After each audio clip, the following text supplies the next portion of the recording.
Namaskar, dear viewers. Very warm welcome to the session on general hygiene practices and pest control. So I especially welcome all our students of PG Diploma in Food Safety and Quality Management program and Masters in Science and Food Safety and Quality Management program, because today we are going to talk about one of the important topic of the syllabus, about the course that is MPP 002, that is Food Laws and Standards. There the students will study about the food safety and standard regulations. So you know that one of the food safety and standard regulation that came in 2011, that is for the licensing and registration of all the food business operators, that is having few schedules, and the schedule 4 talks about the general hygienic and sanitary requirements for all the food business operators to follow. That schedule 4 is very important to know, as it is having 5 different parts. Part 1 says about the hygienic requirements to be followed by the street food vendors or petty food business operators. Part 2 is meant for all the food manufacturers and the food business operators who are engaged in food processing, manufacturing, transport and storage and selling and have applied for license. Part 3 is specifically meant for the units which are dealing with the milk and milk products. Part 4 is for the units which are dealing with meat and meat products, and Part 5 of Schedule 4 is meant for the catering units.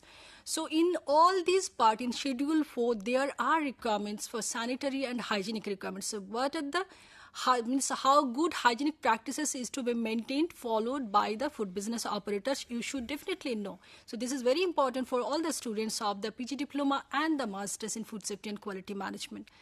This is equally important for all of us, for every one of us, because we know that hygiene we need to follow in our everyday life. So we start our day with brushing our teeth. We start our day with cleaning our house. We do take bath for cleaning ourselves. So all these are kind of hygiene practices we follow daily. Whether you know the science behind it or not, but we follow. So we need to know more about the science behind this hygiene requirements, what is to be followed in our daily life, at house, at home, at kitchen, and specifically also in food business. Whether the person is involved in food production, food manufacturing, food processing, food preservation, food packaging, marketing, storage, transport, retailing, everyone has to be very careful about all the good hygienic practices, because only by following the hygienic practices we can make sure that the food we are producing, we are selling, that is safe for human consumption. If the food is not safe, what will happen? We'll fall sick after consuming that food. That can also happen at home. So we have to be very careful even in our kitchen also. So we have to be we have to take precautions while we are preparing food, we are serving food even at home. So we need to know the good hygienic practices. So what we'll do today, we'll discuss about all the good hygienic practices in general first, then in relation to the food hygiene. Then we'll also discuss about the pest control. That is also very important aspect. We experience daily at our home also. You see so many different types of pests. Pests like you can take the name of the flies, the beetles, the cockroach or rat. So how to control them at house level and also at the food industry level. So we'll be discussing all these in this session today, and to discuss we have with us an eminent speaker, eminent expert in this area, in the area of food safety and quality management. We have Dr. Sanjay Indani, sir. Namaskar. So welcome to the session, sir. Thank you. And he is an expert in food technology. He is PhD in food technology. He is the Director Technical, Ask Safe Food Solutions Private Limited, Mumbai. He has 30 years of experience as food safety trainer, auditor and supervisor. He is also national level resource person for FSSAI, that is Food Safety Training and Certification, which has been initiated by the Food Safety Standards Authority of India.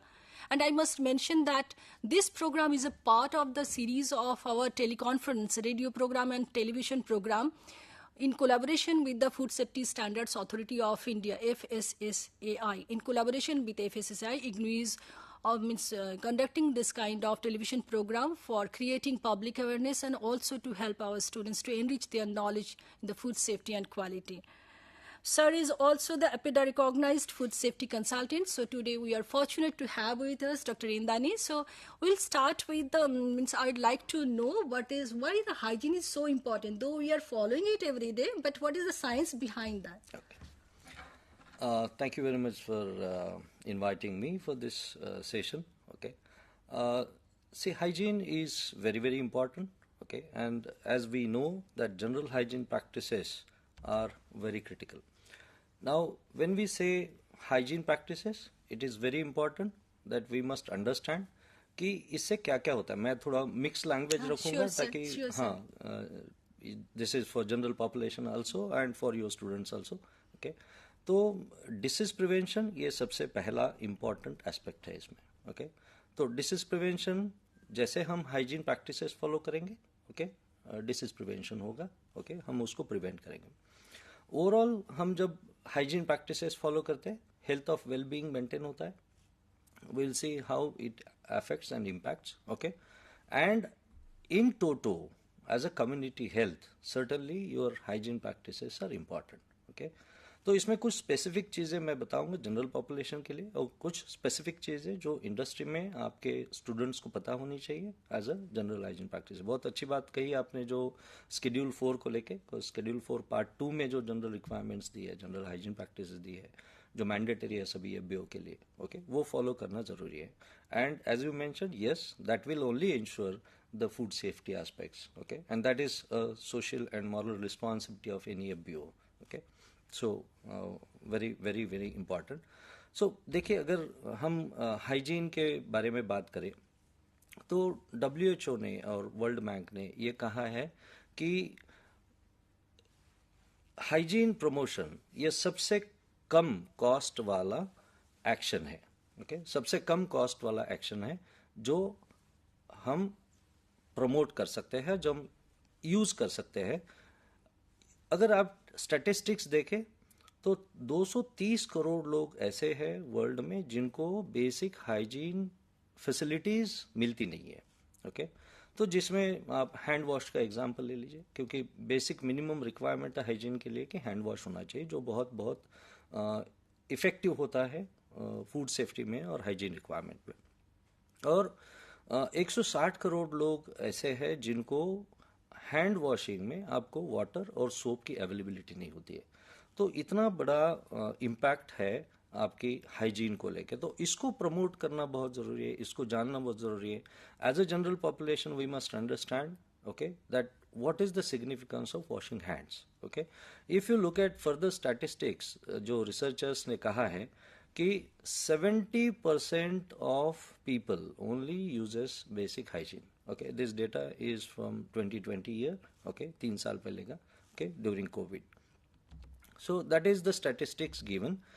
Further, if we look at, researchers ये कहते हैं कि 50% of diseases, okay, can be reduced, diarrheal disease हो या फिर दूसरी disease हो, can be reduced if you have proper hand washing done. तो बहुत significance है इस चीज का. और as a common person, okay, even as a professional I should say, okay, या फिर food safety supervisor हम जिसको बोलते हैं, या फिर food handlers जिसको बोलते हैं इंडस्ट्री में, इस चीज को लेके वो काफी ignorance रहते हैं. और ये बहुत कॉमन है कि भाई हैंड वॉश किया या नहीं किया कोई फर्क नहीं पड़ता है. तो इतना अंडरस्टैंडिंग, क्योंकि ये बहुत कॉमन चीज है, तो उसको लाइटर मोड में लिया जाता है, उसको इतना सिग्निफिकेंस, इतना इम्पोर्टेंस नहीं दिया जाता है. ओके, सो बहुत सिग्निफिकेंट एस्पेक्ट है ये समझना कि हैंड वॉशिंग क्यों इम्पोर्टेंट. अगर प्रॉपर हैंड वॉशिंग करते हैं तो एक रिसर्च ये कहता है कि कम से कम 1 मिलियन डेथ्स साल में कम हो सकती है, प्रिवेंट हो सकती है. तो इतना सिग्निफिकेंट एस्पेक्ट इस चीज को लेके है. तो बहुत सारे ऐसे डिसीजेस है जो हैंड वॉशिंग अगर नहीं प्रॉपरली करते हैं तो आपको इम्पैक्ट करते हैं. तो ये है सिग्निफिकेंस हैंड वॉशिंग का.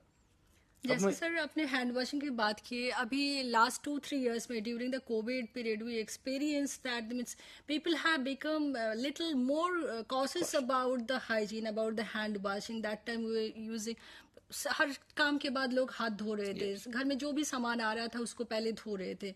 तो अभी शायद 2-3 साल में थोड़ा सिनारियो चेंज हुआ है।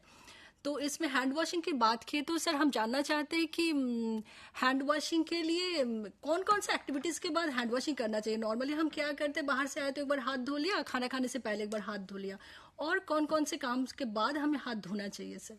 ओके, सो बहुत अच्छी बात कही आपने कि कोविड में आई वॉज रियली हैप्पी कि कोविड में पर्सनल हाइजीन को लेके लोग काफ़ी कॉशियस हो गए थे। ओके, हैंड वॉशिंग है, हैंड सैनिटाइजेशन है, वीयरिंग मास्क है। ओके, जो लोग हमें इंडस्ट्री में बोलते थे कि नहीं दिक्कत आती है, मुझे सांस लेने में तकलीफ होती है, I am feeling hot inside, they were wearing two masks during the COVID. Okay, so that was the impact during COVID. But what happened? No, we are human being, and particularly we forget the things. Okay, so we started leaving those again behind. Okay, and again there is a significance of teaching them about the hand washing. तो hand washing में basically तो जब हम जैसा आपने कहा कि हम एंट्री करते हैं, या तो हम घर में आते हैं या तो फिर हम प्रोसेस में जा रहे हैं, उस वक्त हमें हैंड वॉश करना चाहिए। कुछ एक्टिविटीज़ जहाँ पर बहुत इम्पॉर्टेंट है हैंड वॉशिंग को करना, इंडस्ट्री में हम कई बार वेस्ट हैंडल करते हैं। ओके, जैसे घरों में भी हम वेस्ट हैंडल करते हैं। ओके, कुछ डस्टबिन में डाल दिया, ओके, टेबल साफ कर लिया। तो वैसे ही इंडस्ट्री में हम कुछ कन्वेयर साफ करते हैं, टेबल साफ करते हैं, या फिर ज़मीन में का कुछ वेस्ट उठा लेते हैं। So after each waste handling you should wash your hands meticulously. Okay, then whenever you are using washroom, after using washroom you have to wash your hands. You have to ensure that you use sufficient soap. Okay, and then you wash your hands properly. Okay, these are two main areas. Third, जब भी आप कभी कफ करते हो या फिर छींकते हो या फिर स्नीजिंग करते हो, ओके, तो उसके बाद में हमें हैंड वॉश करना चाहिए, क्योंकि कोविड में हमें देखा कि कितना सिग्निफिकेंटली हमारे हाथों के ऊपर माइक्रो ऑर्गेनिजम्स होते हैं, पैथोजेंस होते हैं। ओके, और उस चीज़ को लेके कंटामिनेशन हो सकता है। तो इसीलिए यहाँ पर ये ज़रूरी है कि हम जब भी ऐसी कोई एक्टिविटी करें या फिर हम कोई बॉडी पार्ट्स को हाथ लगाए, कई लोगों को आदत होती है, जैसे फूड हैंडलर्स को मैंने कई बार देखा है, वो कैप निकाल के और बाल में ऐसे उंगली घुमाएंगे, वापस कैप पहन लेंगे, and again they will start working. Okay, so it's a normal tendency of a human being. जब वो कॉशियस नहीं रहते, जब उनको पता नहीं है कि इस चीज़ को लेके क्या इम्पोर्टेंस है, तो वो वहाँ पर उस एक्टिविटी को करते हैं। तो ऐसे अगर कोई बॉडी पार्ट्स को टच करता है, ओके, तो सर्टनली अपने को हमें वहाँ पर हैंड वॉश करना चाहिए। So different aspects of hand wash we need to consider. और जब भी हमें ऐसा लगे कि नहीं मेरे हाथ गंदे हुए हैं, क्योंकि देयर आर सर्टन स्टैंडर्ड्स जो कहते हैं कि एवरी 2 आवर्स ओके आपको हैंड सैनिटाइजेशन करना चाहिए। जो भी आप काम कर रहे हो, इवन आप फूड हैंडलर करें, तो उसके 2 घंटे के बाद में every 2 hours intermittently you have to do hand sanitisation, क्योंकि 2 घंटे में आपके ऊपर जो हैंड के ऊपर जो भी माइक्रोबियल फ्लोरा है, okay, that will increase. Okay, so there is a high chance that it may create any problem. तो इस प्रकार से ये इंसिडेंसेस ये जगह पर है जहाँ पर आपको हैंड वॉश करना चाहिए। अच्छा, अब हैंड वॉश जब करने की बात हो रही है, तब हम ये भी जानना चाहेंगे कि हैंड वॉश की कोई स्पेशल टेक्निक होती है। मीन्स आप तो हाथ में पानी लिया, साबुन लिया और ऐसे ही धो लिया, बट हम उतना नहीं देखते कि जो नेल्स है उसके नीचे कुछ डार्ट रह सकता है, क्योंकि हमें तो कंसर्न है 3 different types of hazards. Food hazards हम जब कहते हैं तब बोलते हैं फिजिकल हैजर्ड्स, डार्ट हो सकता है। फिर हम जब केमिकल हैजर्ड्स की बोलते हैं तो कुछ केमिकल्स जो हमने टच किया जो एडिबल नहीं है, ऐसे केमिकल टच करने के बाद भी हाथ धोना चाहिए। और जो सबसे इम्पॉर्टेंट है, जो डेंजरस है, that is the microbial hazard, biological hazards, क्योंकि माइक्रोब्स होता है, तो माइक्रोब्स जो फूड में होगा तो उसका कुछ माइक्रोब भी हमारे बॉडी में कंजम्पशन के बाद, वो खाना खाने के बाद बहुत सारे बीमारी हो सकते हैं। जैसे सर ने बताया था कि डायरिया हो सकता है, ऐसे बहुत सारी बीमारियां, vomiting, diarrhoea, dysentery, even fever, even death भी हो सकता है if that is in means very high number of microbes present in food, or the toxins produced by microbes inside food, and we consume that food, that can even lead us even to death also. So we have to be very careful about the hand washing. We cannot kill the bacteria by just washing with water, but we can reduce the number of the microorganisms on our hand. So now we would like to know what is the specific technique which we can use for the washing of hand. What is the proper method for washing?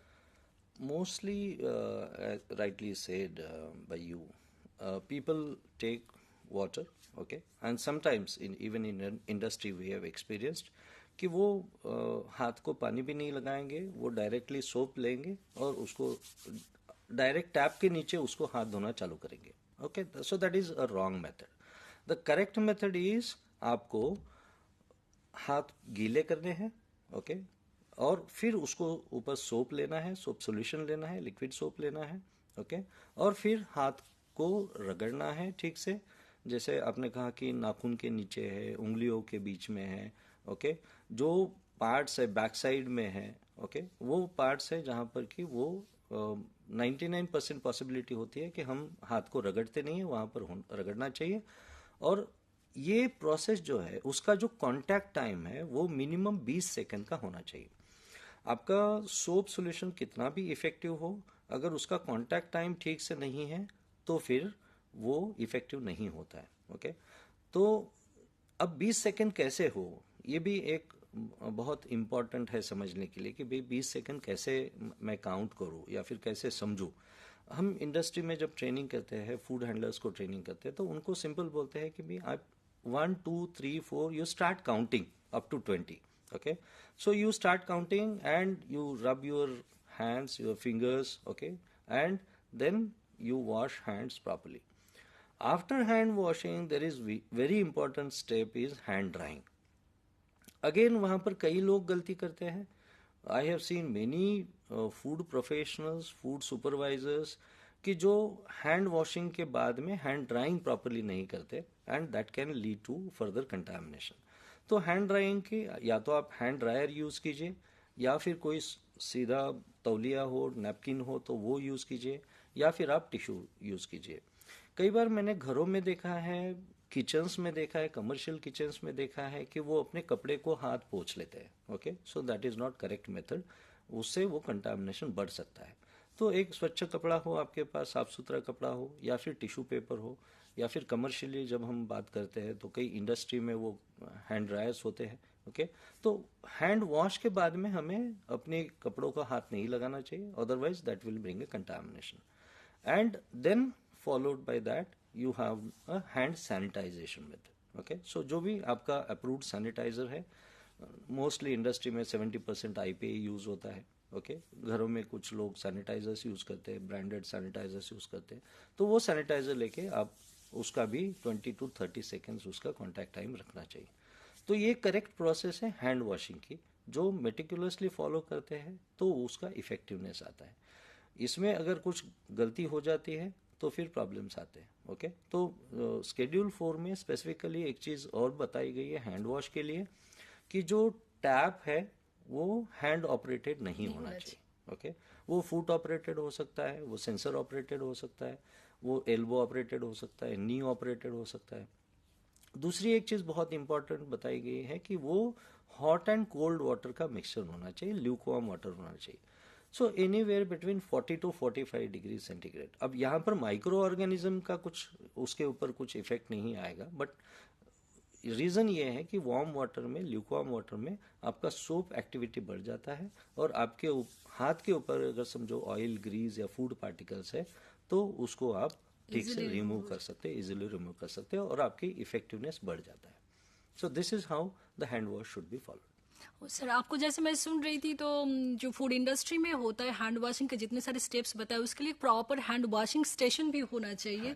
फिर जहाँ facility होगा, आपके पहले बताया कि hot and cold water facility, then soap और detergent, okay, then sanitiser and the tissue roll और the clean towel और the air dryer, and for disposing the tissue paper also they need to have one dustbin, proper dustbin. And you also mentioned that the tap should be either knee operated or elbow operated, should not be hand operated. क्योंकि हाथ धोने के बाद फिर से अगर tap बंद करने के लिए सिर्फ डर्टी टैप को हम टच करें तो again will contaminate our hand and will contaminate the food. So that has to be taken care of during hand washing. So आप ही सर हम जानना चाहेंगे, जैसे आपने बताया कि वॉशिंग मैंने क्लीनिंग की बात की है, सैनिटाइजिंग की बात की है, डिसइंफेक्शन की बात की, ये सारे सिनोनिमस है, और is there any difference between this terms cleaning and disinfection? Okay, देखिए ये 3 टर्म्स यूज होती है, cleaning, disinfection, sanitising. Okay, so disinfection, sanitising ये कुछ मात्रा में सेम है ऐसा हम बोल सकते हैं, बट पहले ये अंडरस्टैंड करते हैं कि क्लीनिंग क्या है. क्लीनिंग में बेसिकली दो पार्ट आते हैं. कुछ इंडस्ट्री में वो ड्राई क्लीन करते हैं, ओके, और कुछ इंडस्ट्री में है वो वेट क्लीनिंग करते हैं. से फॉर एग्जांपल आप घरों में भी हम देखते हैं जहाँ पर हम कुछ अगर समझो पाउडर की चीज़ें बनानी है तो वहाँ पर हम ड्राई क्लीनिंग करते हैं. हम कुछ अच्छा साफ सुथरा कपड़ा लेंगे और कपड़े से हम साफ कर लेंगे, ओके. सो वो ड्राई क्लीनिंग करके हम उस मटेरियल को, उस इक्विपमेंट को हम यूज़ करते हैं. वैसे ही इंडस्ट्री है, समझो कोई फ्लावर इंडस्ट्री है, कोई स्पाइस इंडस्ट्री है, ओके, उनके ग्राइंडर्स है, उनकी सीवर्स है, सिफ्टर्स है, तो वहाँ पर वो ड्राई क्लीनिंग मेथोडोलॉजी फॉलो किया जाता है. कुछ इंडस्ट्रीज है जहाँ पर उनको वेट क्लीनिंग करना ही पड़ता है. क्लासिक एग्जांपल है मिल्क इंडस्ट्री है, जूस इंडस्ट्री है, ओके, और जहाँ पर एलर्जन रिलेटेड एस्पेक्ट्स आते हैं वहाँ पर उनको वेट क्लीनिंग करनी पड़ती है.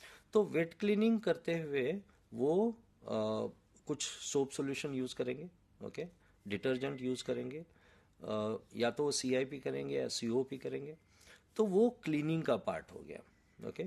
अब क्लीनिंग में हम बेसिकली डस्ट, डर्ट या फूड पार्टिकल्स जो भी है उसको हम रिमूव कर रहे हैं, या तो वो ड्राई क्लीनिंग मेथड से या वेट क्लीनिंग मेथड से. उसके बाद आता है पोस्ट क्लीनिंग, आता है सैनिटाइजेशन और डिसइंफेक्शन. तो बेसिकली हम अगर सैनिटाइजर यूज करें तो उसको कहते हैं सैनिटाइजेशन. डिसइंफेक्टेंट अगर यूज करें तो उसको कहते हैं डिसइंफेक्शन, ओके. सो जैसे हमारी प्रोसेस की रिक्वायरमेंट है, हमें डिसइंफेक्शन करना है या फिर सैनिटाइजेशन करना है, उस प्रकार से इंडस्ट्री उसको डिसइंफेक्शन या सैनिटाइजेशन करती है, ओके. दोनों का पर्पज ये है कि माइक्रोबियल लोड कम करना, ओके, और अलग अलग प्रकार के डिसइंफेक्टेंट्स और अलग अलग प्रकार के सैनिटाइजर्स यूज होते हैं, और प्रोसेस में इक्विपमेंट्स को लेके, टेबल को, प्रोडक्ट कॉन्टैक्ट सरफेसेस को लेके उसको डिसइंफेक्ट या सैनिटाइज किया जाता है. तो बेसिकली जो डिफरेंस आपने बताया कि क्लीनिंग जो होता है that is for the removing the visible dirt that is present on our hand और एनी फूड कंटैक्ट सरफेस और in the equipment, and the disinfection और sanitisation is for the killing the microbes, right. So अभी तक तो हम hand wash की बात कर रहे थे, तब हम पर्सनल हाइजीन के बारे में थोड़ा बात करें. जो भी फूड हैंडलर्स होते हैं इंडस्ट्री में और the whoever is working at home in kitchen, so what the personal hygiene we need to follow to make sure that the food we are preparing or serving that is safe for human consumption. सबसे पहले आपने शुरुआत में ही कही कि हम घरों में या फिर हमारी पर्सनल लाइफ में जब शुरुआत करते हैं दिन की, तो हम ब्रश करते हैं, ओके, हम बाथ लेते हैं, हम अच्छे साफ सुथरे कपड़े पहनते हैं, ओके, हम बालों को लेके, हमारी नाखून को लेके, ओके, हम सजग रहते हैं, हम उसको क्लीन करते हैं. ये सभी चीज़ें पर्सनल हाइजीन में आती है, ओके. कई जगह हम देखा है मैंने कि जो फूड हैंडलर्स इंटीरियर्स में से आते हैं तो उनको उतना पर्सनल हाइजीन का नॉलेज नहीं होता है, ओके. तो वो उनको ब्रश करना या फिर हाथ धोना या फिर नहाना, ओके, उसका सिग्निफिकेंस, उसका इम्पोर्टेंस पता नहीं है. तो इंडस्ट्री में इसीलिए हम जब ट्रेनिंग करते हैं तो ये चीज़ें बताते हैं कि इसका क्या इम्पोर्टेंस है, ओके, क्यों सिग्निफिकेंट है ये.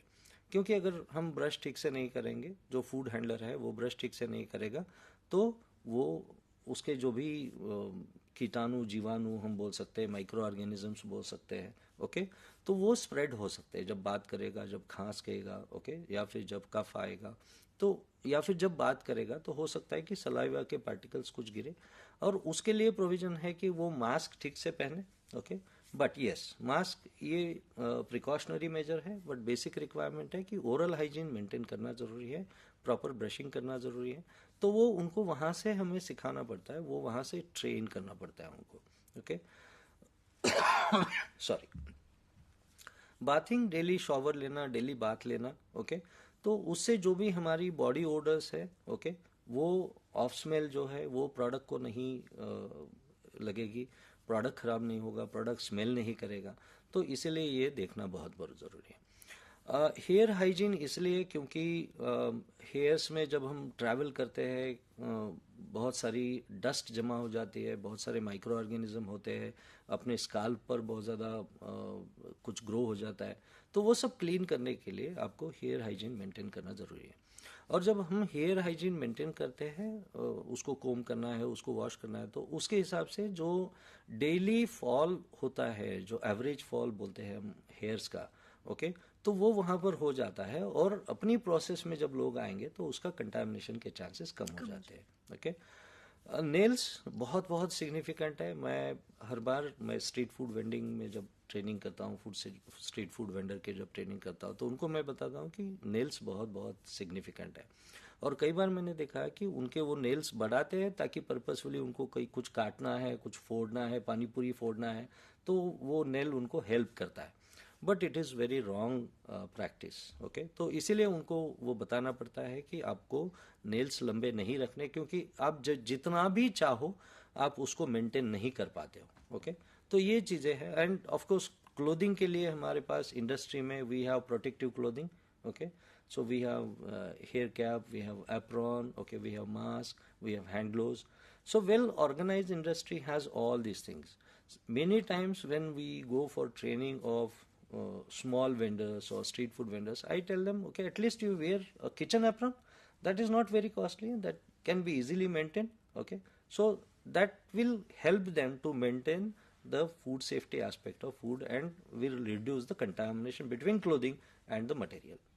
Even I have seen them using the apron and hair cap, but the problem is they don't know how to cover their hair. What is the Yes. significance of using that hair Absolutely. cap? They know that they have to use the hair cap, but they are not covering all the hairs.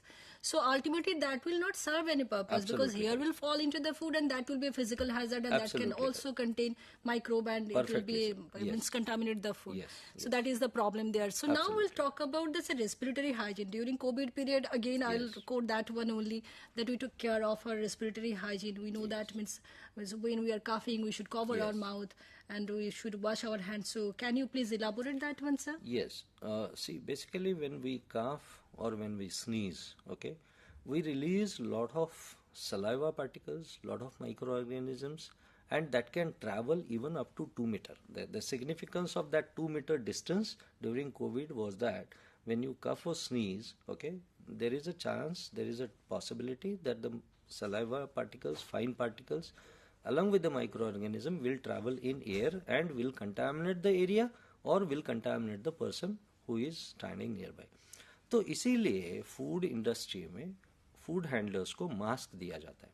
Okay, तो mask कई बार मैंने देखा है कि industry में वो, अब जब कोविड था तो मेटिकुलसली हम लोग यहाँ पर मास्क पहनते थे, नाक के ऊपर पहनते थे.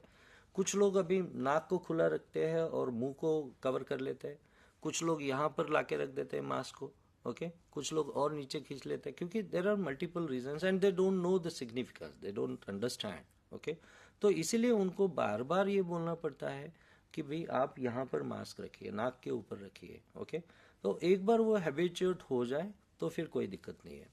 कुछ चैलेंजेस आते हैं इंडस्ट्री में जहाँ पर हायर टेम्परेचर में वो लोगों को काम करना पड़ता है. कुछ फ्राइंग कर रहे हैं, कुछ रोस्टिंग कर रहे हैं, कुछ बेकिंग कर रहे हैं, तो उस इंडस्ट्री में थोड़ी दिक्कत हो जाती है, क्योंकि गर्म एनवायरनमेंट है, हॉट एनवायरनमेंट है.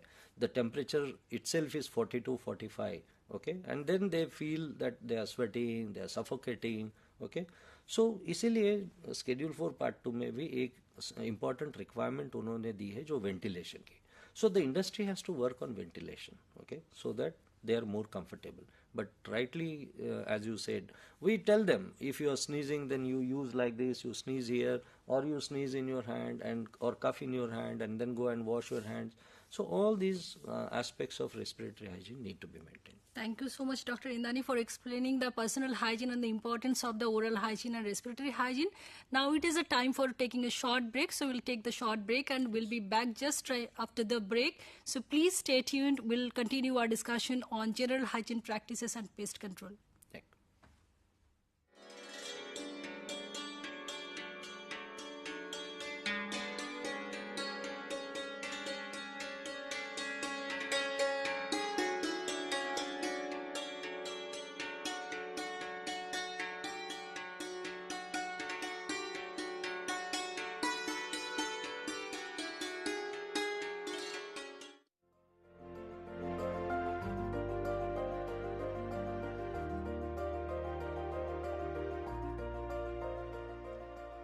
In the current global economy and digital era, learn or perish is the order of the day for all adults in all sectors of life.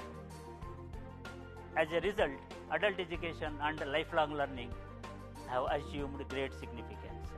IGNOU as a national university has played its role by way of coming up with the Master of Arts in Adult Education program, MAAE. MAAE program focuses on different aspects of theory and practice, policies and programs, as well as research, among other things related to adult education. MAE is a 2-year modular program with multiple entry and exit options. Students who complete first year of the program will be awarded with the postgraduate diploma in adult education. In case they want to continue, they will complete the second year program and they will be awarded with the Master of Arts in adult education. MAE program consists of 10 courses, 5 courses in each year, 8 theory courses, 6 credits worth, and 1 practical course of 10 credits in the first year and 1 dissertation course of 10 credits in the second year. Practical course of MAAE is divided into 3 components, namely community-based practical activities, workshop-based practical activities, and adult education training center or institution-based practical activities. And the student has to complete all the 3 components for completion of this practical course. The minimum qualification required for admission to this program is bachelor's degree from any recognized university. The minimum duration is 2 years and the maximum duration is 4 years. Instructional system follows multimedia approach.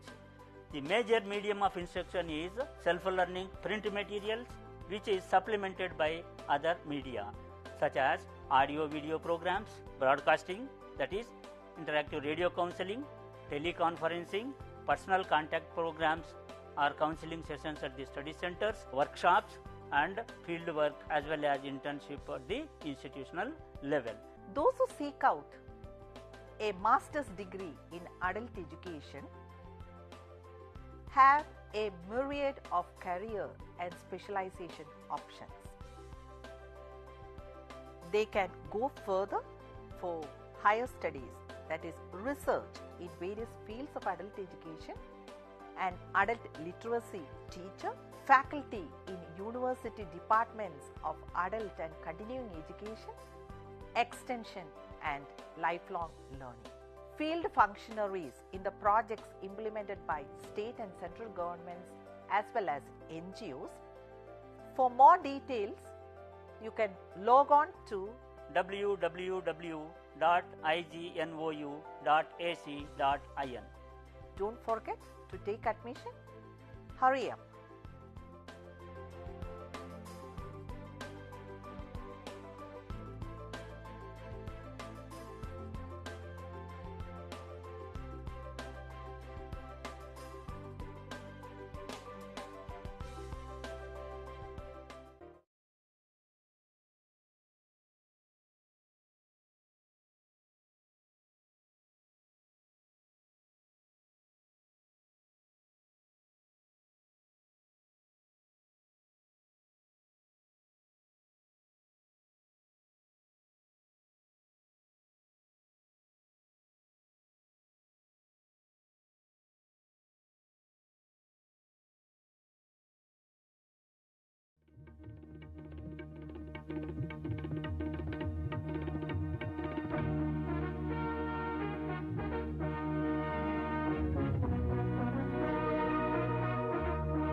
Dear viewers and students, welcome back to the session on general hygiene practices and pest control. Before going to break, we are discussing about the importance of hygiene in general and hand washing and the personal hygiene. Now we'll focus on the food hygiene specifically. We'd like to know what is food hygiene and what are the basic food safety tips. So, Dr. Indani, could you please explain us the importance of the food hygiene? Yeah. See, I would say food safety is a very big term. Okay, food hygiene is a very big term, which has significance at every stage of operation in the process area. Now, let me explain you this. The very important part is when you start purchasing, you procure the material. Okay, that is the very first step where you should consider the food hygiene or food safety aspects. Okay, there is a specific requirement in regulation that you should buy the material from licensed or registered vendor only. Now, why this? Because they are aware, they are licensed, and they are aware of the food safety requirements, food hygiene requirements. That is the logic, that is the science behind that. So, after procurement, then it comes for storage. Okay, so in between there is a transportation.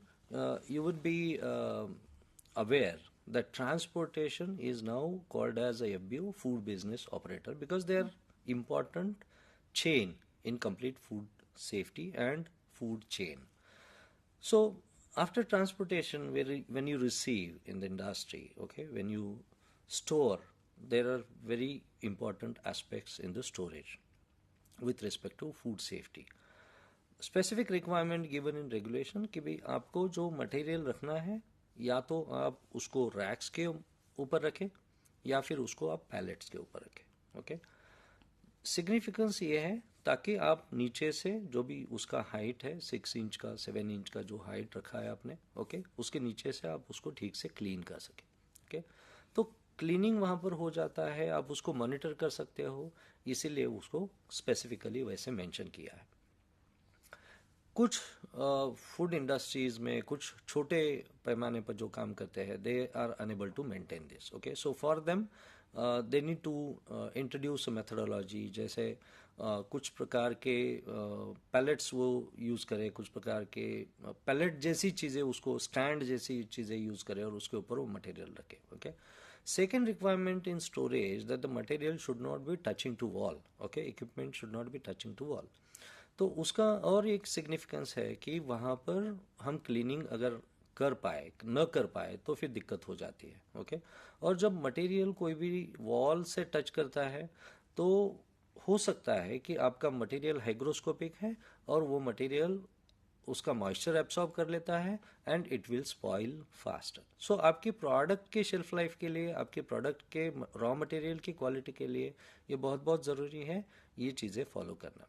Okay, सो ये important food hygiene का भाग है कि आप किस तरीके से store करते हो. हम अगर घरों की बात करें, ओके, इवन इन इंडस्ट्री हम कोल्ड स्टोर यूज़ करते हैं, हम रेफ्रिजरेटर यूज़ करते हैं. ओके, तो रेफ्रिजरेटर का टेम्परेचर कितना होना चाहिए? कुछ लोग हैं कि जो 10-12 टेम्परेचर रखते हैं एंड देन जैसे कि मिल्क स्पॉइल हो जाता है. एक केस स्टडी में हमारा ऐसे ही हुआ था, एक रूट कॉज एनालिसिस हम कर रहे थे कि एक मिल्क इंडस्ट्री को कंप्लेन आ रहा था एक स्पेसिफिक एरिया से कि हमें मिल्क खराब हो रहा है. ओके, जब हमने उसका सर्वे किया, जब उसका रूट कॉज एनालिसिस किया तो पता चला कि उनके रेफ्रिजरेटर का टेम्परेचर 12 से 15 के दरम्यान है, तो इसलिए वो मिल्क स्पॉइल हो रहा है. तो रेफ्रिजरेटर का टेम्परेचर एडिक्वेट होना चाहिए. Chilled temperature is always less than 5 degrees. तो इसीलिए हम इंडस्ट्री में जो भी चिलिंग या चिल्ड प्रोडक्ट रखते हैं we keep it below 5 degrees and that is again a regulatory requirement कि आप अगर समझो मिल्क चिल्ड रख रहे हैं, मीट चिल्ड रख रहे हैं, तो उसको 5 डिग्रीज के नीचे रखना है. सेकेंडली, घरों में अगर रेफ्रिजरेटर हम मेंटेन करते हैं तो वी हैव टू सी कि उसमें जो सेक्शंस होते हैं उस सेक्शंस में हम क्या रख रहे हैं. FSSAI ने, फोस्टैक ने बहुत अच्छी तरीके से ये आपका जो केटरिंग वाला मॉड्यूल है उसमें बताया है कि किस तरीके से हमें रेस्टोरेंट में या फिर हम केटरिंग में किस तरीके से हमें इसको रखना चाहिए. ओके, तो जिसमें हेवी कंटामिनेशन है, जो रॉ है, वो सबसे नीचे आना चाहिए. ओके, जो नॉन वेजिटेरियन प्रोडक्ट्स है वो सबसे नीचे होने चाहिए, और जो सेंसिटिव प्रोडक्ट्स है, जो रेडी प्रोडक्ट है, रेडी टू ईट है, कुक्ड फूड है, वो ऊपर के बाजू में होना चाहिए ताकि कंटामिनेशन के चांसेस कम हो जाए. ओके, तो ये भी एक बहुत इंपॉर्टेंट फूड हाइजीन का एस्पेक्ट है कि हम किस तरीके से हम मटेरियल को स्टोर कर रहे हैं. So you mean to say that if you are using the same refrigerator for all kinds of raw materials, non-veg, veg and ready-to-cook food, then we should keep the ready-to-eat food like the salads or the Yes. cooked product, the topmost shelf of the Yes. refrigerator. Yes. Then you should keep the vegetable-based vegetarian food. Yes. Then we should keep the cooked non-vegetarian food, and the lowermost shelf we should keep the raw vegetables, Absolutely. or even below that level we should keep the Raw raw meat. non-veg Yes. materials, meat, Yes. fish kind of Yes. thing. So if we are having just one refrigerator at home, Yes. in the industry they are having many refrigerators, Yes. so they can keep quite separately the non-vegetarian and vegetarian food, even for the raw materials and for the cooked one. So that is the step where we take care of the prevention of the cross contamination, Absolutely. chances of cross contamination. Absolutely. Even contamination can come from our hand, the food handler's hand. We can contaminate the food through our hand, contaminated hand. We can contaminate the food through the contaminated equipments, utensils, whatever we are using. For example, if you are using that chopping board, chopping Yes. knives, that has to be separate for the cooked one, for the Absolutely. vegetarian and non-vegetarian one, for the raw and salad one. So, and the industry में देखेंगे कि बहुत सारे different colors का chopping Yes. board and knives भी मिलता है कि Yes. वो use भी करते हैं कि white color for dairy products, green color for vegetable products, red one or brown one for the non-vegetarian food. So that kind of thing will help the food handlers to easily identify and separate and to prevent the cross-contamination. So that is one point. Another point Sir was talking about the chilling, storage of the product. Even in restaurants and hotels where they are serving the hot food, again they need to maintain the temperature of the hot food also. So there is a basic saying that keep hot food hot and cold food cold. जैसे sir ने बताया कि cold food को 4 degree centigrade के नीचे रखना चाहिए. ऐसे हॉट फूड सर्व कर रहे हैं, जैसे कोई भी सूप बना के रखा है, गुलाब जामुन हॉट सर्व कर रहे हैं, that should be kept below above 60 degree centigrade. So the range between the 5 degree centigrade to 60 degree centigrade is known as the temperature danger zone for the microbes. They can't grow well in that temperature range. So you have to keep in mind that if you are keeping the cold food, it should be below 4 degree. If you are keeping the hot food, it should be above 60 degree. And if you are not using the food immediately after cooking, that has to be keep in the refrigerator. Yes. And whenever you are going for thawing the food, means आपने storage fridge में रख दिया घर पे भी, फिर जब खाना सर्व करना है तब इमीडिएटली फ्रिज से बाहर लाके उसको सर्व नहीं करना चाहिए, उसको प्रॉपरली फिर से रीहीट करना चाहिए and should only once reheated. ऐसा नहीं कि बार बार उसको रीहीट कर रहे हैं. रीहीट करने के लिए भी प्रॉपर टाइम टेम्परेचर मेंटेन करना चाहिए. कुकिंग के टाइम जितना टेम्परेचर था, हम बोलते हैं कि फूड थर्मोमीटर में इंडस्ट्री में it is possible, but it is not possible at home. So we should हम क्या देख सकते हैं कि वो स्टीमिंग हॉट टेम्परेचर में, बॉइलिंग टेम्परेचर में है क्या नहीं. तो उसमें जैसे साइंस बताते हैं कि 72 to 74 degree centigrade core temperature होना चाहिए फूड में. तो अगर बॉइलिंग टेम्परेचर है तो वो हो जाता है, तो फूड को रीहीट करके ऐसे ही खाना चाहिए. तो ये किचन में भी हम यूज कर सकते हैं और ये सेम टिप्स हम इंडस्ट्री में भी यूज करते हैं. इंडस्ट्री में टिप्स बेसिकली इंडस्ट्री में एज यू सेड हम अलग अलग रेफ्रिजरेटर्स है, हमारे पास स्पेस है, हमारे पास उतनी वॉल्यूम है, तो हम स्ट्रिक्टली यही बोलते हैं कि वेज के लिए अलग रखना है, नॉन वेज के लिए अलग रखना है, रॉ के लिए आपको अलग से रखना है, कुक्ड फूड के लिए अलग रखना है. So that is meticulously followed. But घरों में कैसा है कि we can't have 2-3 refrigerators. Okay, तो इसलिए वो प्रोविजन हो सकती है जहाँ पर आप मटेरियल सेग्रीगेशन करें. ओके, कुकिंग की जैसा आपने कहा कि यस, इंडियन कंडीशन में अगर आप देखें तो इंडियन सिनेरियो में okay, cooking we always do either boiling or either frying or either baking, which is much higher temperature than 74-75. Okay, and that is what we also say that okay, our cooking habits, our food eating habits are so good that we have very less contamination through the food.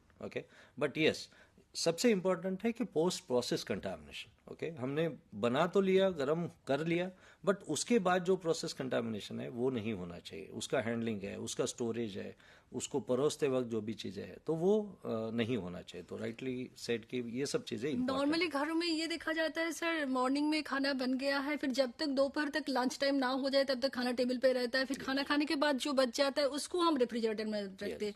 तो ये नहीं होना चाहिए कि इतने time के बाद आप रखें, क्योंकि माइक्रोब्स इस रूम टेम्परेचर में रखेंगे तो बहुत जल्दी जल्दी ग्रोथ होता है, तो उसका डबल, उसका 4 टाइम्स 8 टाइम्स इजीली हो जाता है, एक ही दिन में कितने बार बढ़ जाते हैं। तो उसको कंट्रोल करने के लिए खाना बनाने का 2 घंटे के बीच में उसको ठंडा कर लेना चाहिए और रेफ्रिजरेटर में रख लेना चाहिए। जब भी रेफ्रिजरेटर में से निकाल रहे हैं खाना साफ करें, उससे पहले रीहीट प्रॉपरली करना चाहिए, और एक बार रीहीट कर लिया उसके बाद भी थोड़ा सा बच गया तो we should dispose it off, dustbin में जाए, ना कि वो उसको दोबारा से हम रेफ्रिजरेटर में रखें और दोबारा से रीहीट करें। तो ये प्रोसेस बिल्कुल अच्छा नहीं है। तो अभी तक हम बात कर रहे थे फूड हाइजीन की, अभी हम देखेंगे कि हमारा जो नेक्स्ट टॉपिक था सर पेस्ट कंट्रोल के, क्योंकि घर में बहुत सारे प्रॉब्लम होते हैं पेस्ट्स की, और इंडस्ट्री में भी तो है ही। बहुत सारे जगह हमने रिपोर्ट्स मिला है कि ऐसे फूड सेफ्टी ऑफिसर्स इंस्पेक्शन में जा रहे, फिर रेस्टोरेंट्स में देख रहे कि खाना जो सर्व हुआ है उसके साथ रैट है, या हम एक पैकेज प्रोडक्ट हम परचेज करते हैं उसमें देखते हैं कि इंसेक्ट्स का विंग्स है। तो ये जो हैजर्ड्स आते हैं पेस्ट को हम कैसे कंट्रोल कर सकते हैं? जैसे आपने कहा कि n number of pests we observe, okay, we have problems of rats, okay, we have ants, okay, we have larvae, okay, we have insects, so flies, okay, cockroaches, so n number of pests we have in the industry, okay, and even in a household. Basically जब हम pest control की बात करते हैं तो उसमें 4 principles को use किया जाता है, ओके, 4 पिलर्स को यूज किया जाता है।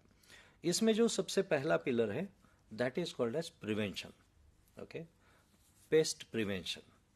अब इंडस्ट्री में इसको अगर इंडस्ट्री के एंगल से देखें तो pest prevention given a most important thing.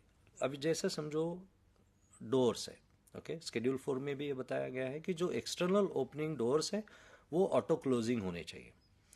जो एक्सटर्नल ओपनिंग डोर्स है उसके ऊपर एयर कर्टेंस होने चाहिए, उसके ऊपर स्ट्रिप कर्टेंस होने चाहिए, डोर गैप्स नहीं होने चाहिए। तो वो इंडस्ट्री में वो मेटिकुलसली देखा जाता है, ओके, ड्यूरिंग ऑल ऑडिट्स, क्योंकि ये सबसे इम्पॉर्टेंट है कि आप पेस्ट को अंदर आने से रोकें, ओके। जैसे घरों में अगर हम एग्जाम्पल लें, शाम के वक्त पर हम विंडोज डोर्स बंद कर देते हैं, ओके, विंडोज बंद करते हैं ताकि इंसेक्ट्स नहीं आए, फ्लाइज नहीं आए, ओके। तो इस तरीके से पेस्ट प्रिवेंशन करना ये बहुत बहुत इंपॉर्टेंट है। इंडस्ट्री में जो भी ओपनिंग्स है ओपनिंग्स को क्लोज किया जाता है, गैप्स कहीं पर नहीं रखा जाता है। इवन जो ड्रेन्स है, drain is one of the area जहां पर हमें मैक्सिमम पेस्ट रिकरेंस मिलता है। तो पेस्ट वहां से आने के चांसेस है, बाहर से अंदर, अंदर से बाहर होने के चांसेस है, तो वहां पर भी मेश लगाई जाती है, उसको कवर किया जाता है। तो ये पेस्ट प्रिवेंशन ये सबसे इम्पॉर्टेंट पार्ट है अपनी पेस्ट कंट्रोल एक्टिविटी में। और एम्फेसाइज इस पे ही रहता है कि आप प्रिवेंशन इफेक्टिव करेंगे तो आगे वाले प्रॉब्लम्स हम कम हो सकते हैं ना। हम कहते हैं जैसा एक प्रोवर्ब है कि prevention is always better than cure. So उसी प्रकार से हम पेस्ट को पहले प्रिवेंट करने की कोशिश करते हैं, okay. Even in surrounding area we take care कि कहीं पर वो पेड़ वगैरह है, कहीं पर फ्लावर्स का कुछ है, ओके, तो वो नहीं होना चाहिए। कोई पेड़ या फिर कोई टहनी अपनी दीवार से टच नहीं होना चाहिए। Nothing should be touching to the wall from even outside, otherwise what happen, that becomes a source from where the pest can enter into the facility. So that is taken care, and that should be taken care during all our inspections and right from the construction of the building. So prevention plays a significant role. Prevention करने के बाद भी अगर समझो कोई paste अंदर आ जाता है तो सेकेंड प्रिंसिपल पे हम काम करते हैं, सेकेंड पिलर पे हम काम करते हैं, जिसको कहते हैं हार्बरेज और इन्फेस्टेशन। हार्बरेज एंड इन्फेस्टेशन मीन्स उसको आपको छुपने के लिए, उसको आपको रिप्रोडक्शन के लिए जगह नहीं देनी है, ओके। सो जैसे हमने कहा स्टोरेज में हमने देखा कि स्टोरेज में nothing should be touching to wall, equipment should not be touching to wall. Now why? That area can become a harbourage place for the pest, okay. So if the material is away from the wall, okay, the paste का tendency ये है, rat का tendency ये है, cockroach का tendency है कि it will walk around the wall and it will come to the point जहां पर आपने उसको ट्रैप रखा है या फिर कुछ रखा है, या फिर वहां से वो बाहर निकल जाएगा। तो इसीलिए सफिशिएंट स्पेस प्रोवाइड की जाती है जहां पर आप उसको अगर छुपने के लिए जगह ना दो, आप उसको डेली मॉनिटर कर सकते हो, आप उसको डेली क्लीन कर सकते हो, और वो प्लेस डार्क नहीं रहेगा जहां पर उसको वापस रिप्रोडक्शन के लिए जगह ना हो। तो ये हार्बरेज का बहुत बहुत सिग्निफिकेंट एस्पेक्ट है जो इंडस्ट्री में देखा जाता है। वैसे ही हमें घरों में भी देखना है कि कहीं पर उसको हार्बरेज ना हो। सबसे इंपॉर्टेंट पॉइंट जो होता है घरों में वो है डस्टबिन, जो वेस्ट बिन, वहां पर वो हार्बरेज हो सकता है, वहां पर वो छुपने की जगह हो सकती है, अपनी जो वॉश बेसिन्स होती है उसके नीचे की जगह है, ओके, जो कबर्ड्स के कॉर्नर्स होते हैं वहां पर है। तो वहां पर हमें ये देखना है कि वहां पर वो रिप्रोडक्शन नहीं कर रहे हैं, वहां पर हार्बरेज नहीं कर रहे हैं, ताकि इफेक्टिव उसका मॉनिटरिंग हो, उसका क्लीनिंग हो हमारे। तो ये सेकंड पिलर पे हम काम करते हैं। इन केस अगर वो छुपने को उसको जगह मिलती है, ओके, कहीं पर वो इन्फेस्टेशन हो जाता है, तो इस चीज का हमें कंटिन्यूअसली मॉनिटरिंग करना है, उसका डिटेक्शन करना है। तो मॉनिटरिंग में हम क्या करते हैं कि मॉनिटरिंग में ये देखते हैं कि जो अपनी रूल्स है, जैसे हमने कहा कि जगह सफिशिएंट होनी चाहिए स्टोरेज में, वो दी है क्या, इक्विपमेंट दूर रखे हैं क्या वॉल से, वो देखा है, वेस्ट डिस्पोजल प्रॉपर्ली हो रहा है क्या, उसका कलेक्शन प्रॉपर्ली होता है क्या, उसका सेग्रीगेशन प्रॉपर्ली होता है क्या, उसका डिस्पोजल प्रॉपर्ली होता है क्या, पोस्ट वेस्ट डिस्पोजल उस एरिया का क्लीनिंग प्रॉपर्ली होता है क्या, ये सब मॉनिटरिंग करना जरूरी है। हर एक एरिया में क्लीनिंग प्रॉपर्ली हो रहा है कि नहीं हो रहा है, ये देखना इंडस्ट्री में बहुत बहुत जरूरी है, ओके। तो ये मॉनिटरिंग करना है। और एक चीज मॉनिटरिंग में बहुत इंपॉर्टेंट है, वो है sufficient light in all areas, क्योंकि जहां पर डार्कनेस रहेगा वहां पर वो रिप्रोडक्शन के और छुपने के चांसेस बढ़ जाएंगे। तो मॉनिटरिंग करना बहुत जरूरी है इन चीजों का। एक और चीज इंडस्ट्री में हम मॉनिटरिंग करते हैं जहां पर कि स्क्रैप मैनेजमेंट की बात आती है, ओके। अलग अलग प्रकार के स्क्रैप आते हैं इंडस्ट्री में, ओके। पैकेजिंग मटेरियल स्क्रैप हो सकता है, ओके, रॉ मटेरियल स्क्रैप हो सकता है, और कोई जो रॉ मटेरियल की जो एम्प्टी बैग्स है, ओके, करोगेटेड बॉक्सेस है, वो स्क्रैप के रूप में इकट्ठा की जाती है। तो ये जो स्क्रैप है, ये जो वेस्ट है, सॉलिड वेस्ट है, उसको ठीक से मैनेज किया कि नहीं, उसको ठीक से रखा कि नहीं, वहां पर हाई चांसेस होते हैं पेस्ट रिप्रोडक्शन के, उसके छुपने के। तो इसलिए उस चीज को मॉनिटर करना है कि वहां पर प्रॉपर क्लीनिंग मेंटेन की जाती है। तो ये मॉनिटरिंग और डिटेक्शन ये बहुत बहुत इंपॉर्टेंट सिग्निफिकेंट थर्ड पिलर है। अगर मॉनिटरिंग में आपको पता चलता है कि पेस्ट एविडेंट हो रहा है, कहीं पर कॉबेब्स है, कहीं पर कॉकरोच है, कहीं पर रैट के एविडेंसेस है, रैट ड्रॉपिंग्स हो सकती है, बर्ड ड्रॉपिंग्स हो सकती है, बर्ड फीदर्स दिख सकते हैं, तो ये एविडेंस होता है कि यहाँ पर पेस्ट का इंसिडेंस है या फिर पेस्ट का ऑकरेंस है। अब इसे हमें एक्शन लेना है और उसको हमें इरेडिकेट करना है, उसको हमें किल करना है, ओके। तो किल करने के लिए दो मेथड यूज की जाती है इंडस्ट्री में, ओके। एक होती है फिजिकल मेथड, दूसरी होती है केमिकल मेथड।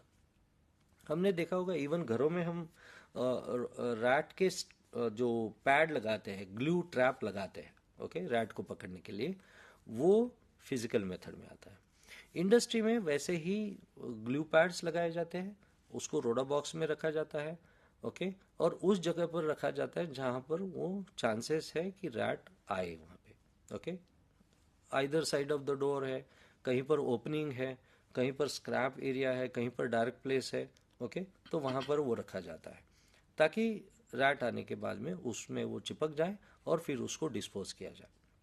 ये फिजिकल मेथड का रैट के लिए बहुत सिग्निफिकेंट मेथडोलॉजी यूज किया जाता है इंडस्ट्री में।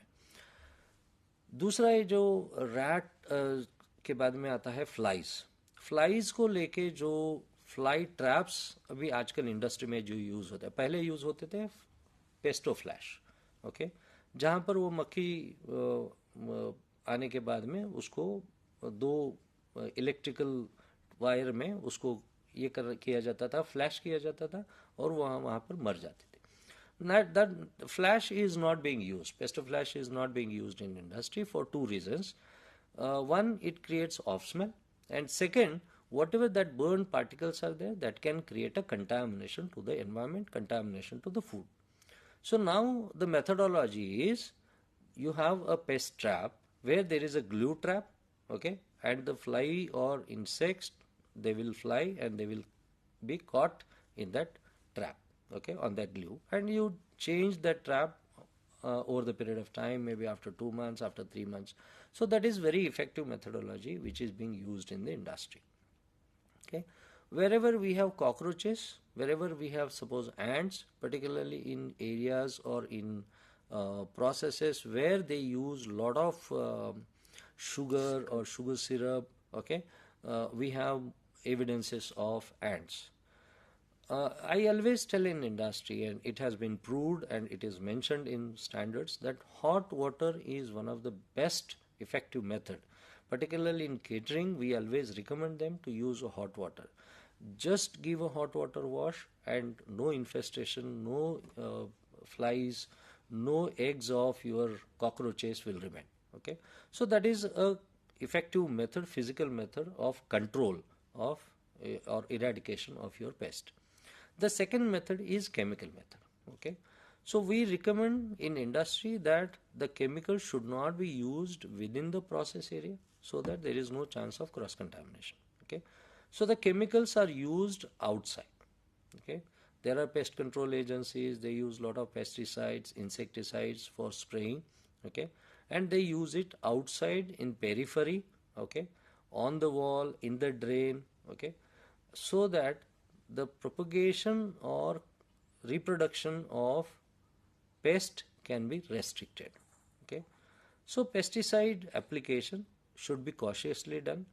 Even in homes we have various pesticides being used. Okay, we have to be very cautious when we handle those, when we use those. Okay, it has to be properly used when there is no cooking happening.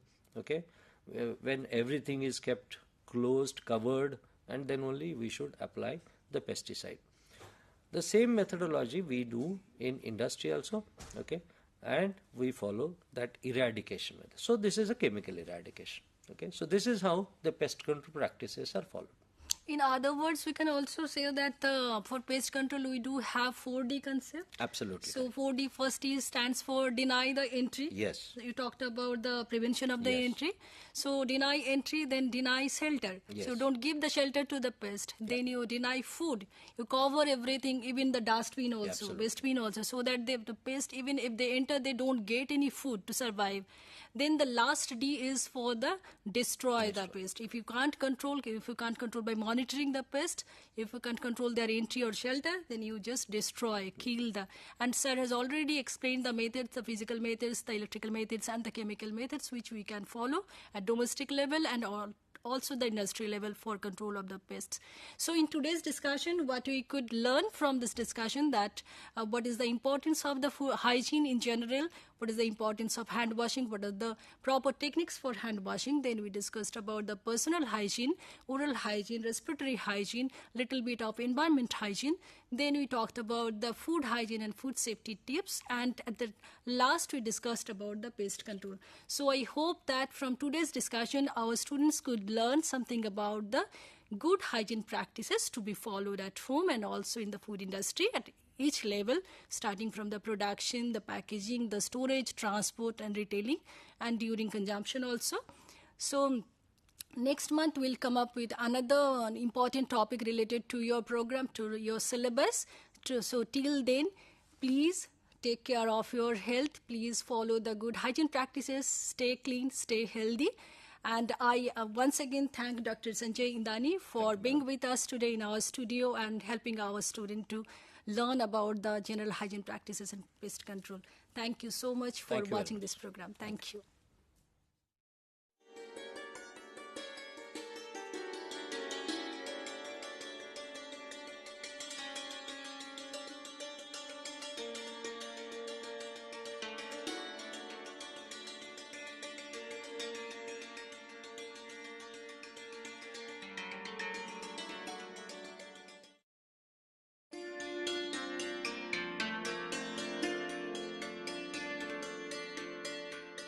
We welcome you to join the bouquet of programs offered by the School of Humanities, the Indira Gandhi National Open University, New Delhi.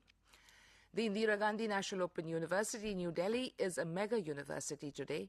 It was created by an Act of Parliament in 1985.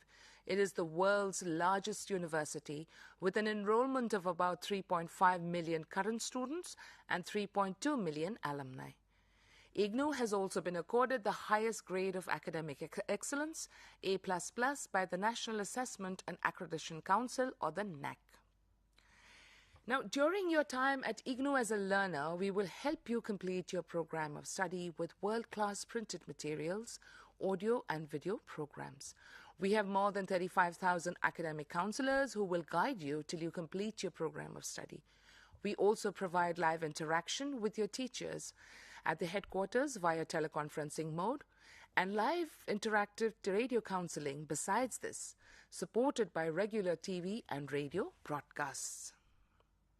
The School of Humanities was created in 1988, and we welcome you warmly to join any of our programs of study. IGNOU degrees, diplomas and certificates are recognized not only in the country but are also very well received across the globe. We look forward to your journey with us, and we welcome you once again.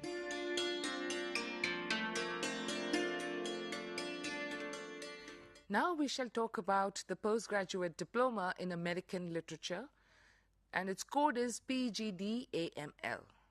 Now, the School of Humanities also offers 6 PG diplomas in various aspects of literature. Now, the postgraduate diploma in American literature, what it does, it sensitizes learners to different genres and aspects of American literature, such as the major American novelists and their works. Then we look at the major American dramatists. We look at the specificities of American poetry. How did it start? And we bring it up to the modern period. And lastly, we also look at something which is an integral part of the curricula in colleges and universities across the globe, which is literary theory and criticism. So we begin from classical times. We include romantic criticism, new criticism, feminist theories, deconstruction, and we come down to contemporary theories. The eligibility for the postgraduate diploma in American literature is a bachelor's degree or a higher degree from a recognized university. The medium of instruction is English. The duration is between 1 and 3 years. Your minimum period is 1 year, the maximum 3 years. And this program is offered in both the January and July cycles of admission. The fee is Rs 7,000 plus 300 rupees for registration at the time of admission. So in this particular PG diploma, we have a compulsory component, which is MEG 5, Literary Theory and Criticism, and then you choose any 3 courses. So you have a choice between MEG 6, American Literature, MEG 11, American Novel, MEG 17, American Drama, or MEG 18, American Poetry. So you choose 3 of these, and the 4th one is your MEG 5, and you complete your PG diploma in American Literature. Now, if you look at your screen very quickly, that is what the syllabus is comprised of, which I already told you right in the beginning. For further details on the PG Diploma in American Literature, you can log on to www.ignou.ac.in, or you can write to the program coordinator. Those details are on your screen. Now that I've given you the details of the program, I hope you enroll for it, and we will guide you through it. We will help you. We are with you every step of the way. So good luck with your program of study.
Good evening, students and learners. I am Dr. Sunita Dhal, faculty with the School of Gender and Development Studies. Me, along with my colleague Dr. G. Uma, faculty with the School of Gender and Development Studies IGNOU, we have come here to take the session on gendering and regendering science and giving an international perspectives. I think we have already taken a session on national policies on women in science, particularly focusing on India. And we thought it would be very interesting and also helpful for the course BGS 003, that is Socio-Political Dimensions of Gender and Science, which is the second course for the program, certificate program in Gender and Science, and to have a discussion on international initiatives on women in science. Before, we thought that to have a discussion on women in science per se in international forums, platforms, and to understand international initiatives, we have thought of bringing the gender discourses or the debates in international platforms, how international platforms and initiatives have actually shaped the understanding of gender, so that every country or across geographical regions and different nation states can build gender or implement or formulate gender transformative policies with specific to their own geographical, social, cultural locations. Therefore, we have divided today's session in two parts. First session, we are going to speak about or discuss the international initiatives on gender development and how different approaches such as women in development, gender and development, WID and GAD approaches have shaped the policy formulations in the global platforms, and therefore we could see a real change at the grassroots level in different countries. And after having this session on international initiatives and gender concerns, we are going to segregate or going to go deep into the discourse of women in science. With this, I request Dr. G. Uma to reflect on key programs, policies, or debates and discourses on gender and development. Thank you, Dr. Sunita Dhal. Let us understand the context of talking about gender equality, not only at the national level, at the international level also. This debate on gender equality started at the international level. If you talk about gender inequality, it exists both developed and developing countries and this gender inequality, we could able to understand this gender inequality through various indicators like the gaps between male and female in various indicators like education, occupation, access to formal employment, access to managerial positions, access to productive inputs, political representation or bargaining power inside the household as well as the public spaces. These through these indicators we could able to draw the conclusion that there is an inequality exists between male and female. That is the first conclusion. This inequality exists both developed and developing countries. But the degree of inequality varies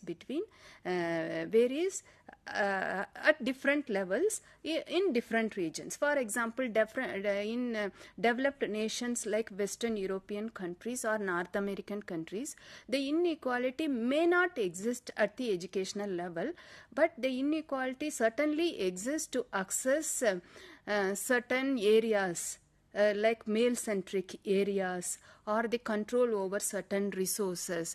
But like countries like South Asian countries, still the inequality exists between male and female with regard to accessing educations or control over resources and access to formal employment opportunities. So the inequality exists throughout the world, but the degree varies from region to region. Extent and its degree. Yeah, yes. So particularly in the household, like there is even discussion that is household egalitarian in nature. Yes. So who is the head of the household?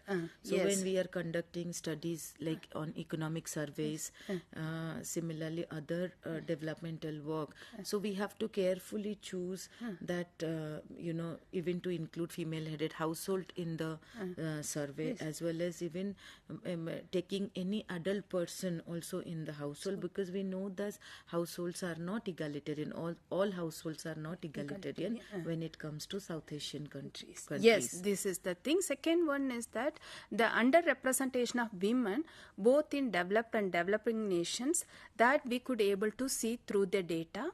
Like the average incidence of females among managers is less than 30%, both in both developed and developing nations. Like for example, most of the women, if you look at that, they were part of the informal sector, as well as even in among the informal sector, specifically certain sectors like garment production, or like they were part of the manufacturing sector, wherever there is the informalization of work, the female representation in those areas are very high. Why are we talking about this informalization? As a learner, you must understand that once we start informalizing, the female also, they don't have any social security measures. That is the one important thing. That's why we are talking about the informalization. That this data clearly talk about the existence of gender inequality. We could this gender inequality debate started at the international level after the study carried out by the Esther Boschrup in African agricultural pattern. With regard to African agricultural pattern, there is a female. They predominantly did contributed, but once the agricultural activities shifted from from manual to mechanized, most of the agricultural activities was carried out, shifted from female to male, since the male they could able to learn technically because of their high literacy rate. That is the one reason. Second one is that since the agricultural activities shifted from female to male, the female, they lost their land rights, and it has directly affected their food security. When the female were part of the majorly part of the agricultural activities, they were involved in subsistent production. The subsistent production means whatever we produce, those only for their own consumption, not for the market, selling in the market. So once the agricultural activities shifted from female to male, the male started producing the various cash crops like cotton and other cash crops. So it affected the female, they lost their land rights. Second one is that it affected the food production of the female and specifically children. These are the major conclusion from the Esther Boschrup study. Based on the Esther Boschrup study, United Nations is the very significant institution at the international level. The mandate of the United Nations is not only conflict resolution between the various nations. When from its inception, it actively participated and concentrated on the various development issues. That is the first thing. Second thing, after the Esther Boschrup study, the policymakers, feminist economists at the international and national level, they have realized that the importance of including women in the existing economic activities. Based on their study, the WID approach was emerged into existence. WID approach was emerged in 1970s, and it was widely discussed in the first international conference that was held in the 1975. That was held in 1975. Based on the first WID approach, various countries, they formulated various policies to include the women in the existing economic activities. Second one is that based on the WID approach, there are three different development approaches was existed. That is the equality, anti-poverty and efficiency approaches. There is in the WID approach, everybody assumed that the women were not part of the existing economic activities. That is the main reason that they are not considered on par with the male in the society. Once the government started formulating certain kinds of economic activities to address the women's issues, and if they became part of the existing production and reproduction, then they will be treated on par with the male members. With that assumption, various policies and programs were formulated. But after 10 years after implementing WID, various policies based on the WID approach, feminists, they found that it didn't bring any changes in the life of the women. First thing, because already the female, they are involved in the various subsistence economic activities. Along with their subsistence economic activities, these policies has added more burden to the life of the women. For example, if they are working for 12 hours, then the government has formulated various policies, and those policies, the women were actively part of that certain kinds of economic production. At their own spaces. Okay, like a household production activities. Extension of their household activities. So in that case, you cannot even control their working hours. Yes. Similarly, they will have to take multiple burdens. Yes. Like, having the reproductive roles and household responsibilities. Yes. Then after finishing, then you could go for an income generation activities, which is also not been governed by rules and regulations. By critiquing the WID and alternatively the feminist economists, they proposed alternative approach that is called women and development and gender and development. With regard to women and development, the approach clearly talked that it is not about that the women are not part of the existing economic development. They were part of that, but they were integrated in a very unequal manner. Okay, so the existing macro economy as well as capitalist production activities integrated women in a very unequal manner. So first we need to address those inequality. Then only we could able to integrate women into the existing economic activities. Further about women and development approach, the gender and development approach, it talked about the existing gender relations between male and female. According to gender and development approach, it is like a bad approach. It is not that they are not integrated, they were integrated, but there is an unequal relationship between male and female. Basically, there is a existing gender relations. Those unequal gender relations, we need to address that. Once you address these existing gender relations existing between male and female, then we could able to bring the changes in the life of the women. That's why the proponents of women and development approach, they held that the problem is not about the women were not integrated into development as assumed by various economists. They were integrated, but they were integrated in a very unequal manner due to the global capitalism, which tries to exploit the women through various manners. Like a WAD approach, the GAD approach emerged in late 1980s and early 1990s, when the participatory approaches and other right-based approaches also part of this GAD approach. This GAD approach recognized the existing gender relations between male and female, and this gender relation is not mere gender relation, it's a power relations. These power relations stems from the social construction and the patriarchy. These two things we need to address that, and these patriarchy and power relation operates in the various social institutions like a community, family and market and the state. So the GAD approach that the women are not like a mere passive recipients of whatever the development programs like as part of the welfare approach. They should not be like that. We have to build the agency among the women. They should have a space to negotiate, and they have to we need to accept the existing multiple identities among women.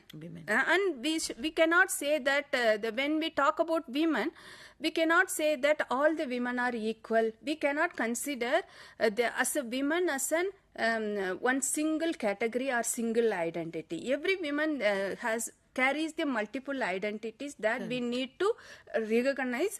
Accordingly, like women we need in the formal, informal sector, women of different caste, class, ethnicity, religion, community, geographical origin. So therefore, women as a heterogeneous category, we have to accept that. Accordingly, we have to make a policies and programs. As part of the GAD approach, there are various approaches as developed, and based on those approaches, the government could able to make various policies and programs like a equality approach. Now also we are talking about the equality that is first emerged in 1970s, that emphasized the productive sphere. Because wherever, when there is in a productive sphere, there is an unequal opportunities for male and female. That is the thing. Then anti-poverty approach that was emerged in 1970s and 80s. Early 80s. The primary reason for poverty was not seen as an it's not only about the direction of mainstream capitalist development.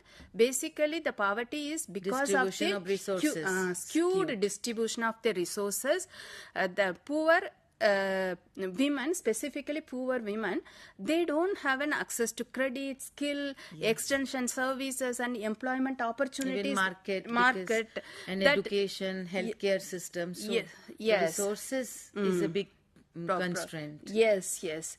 And this efficiency approach that was emerged in the 1980 in the Copenhagen UN Mid Conference for Women. The conference mostly dominated during that period. Most of the South American countries, they have entered into the capitalist mode of production. There is a shift in the their approaches from socialist mode of production to capitalist mode of production. So there were lots of debate in the Copenhagen International Conference regarding trade, development and politics. And during that period only, most of the developing countries, they have entered into the structural adjustment program, that is the deregularization of the market and their opening up of the market, and there is a stabilization of economic activities. So the feminists felt that if there is an opening up of the market, and when most of the countries, if they start entering into the capitalist mode of production, and if the countries accepted the capitalist mode of production, certainly they will reduce their expenditure on social security measures. If the countries, they reduce the social security measure, certainly the women are the first one to get affected. So most of the discussions in the Copenhagen International Conference is about the trade liberalization.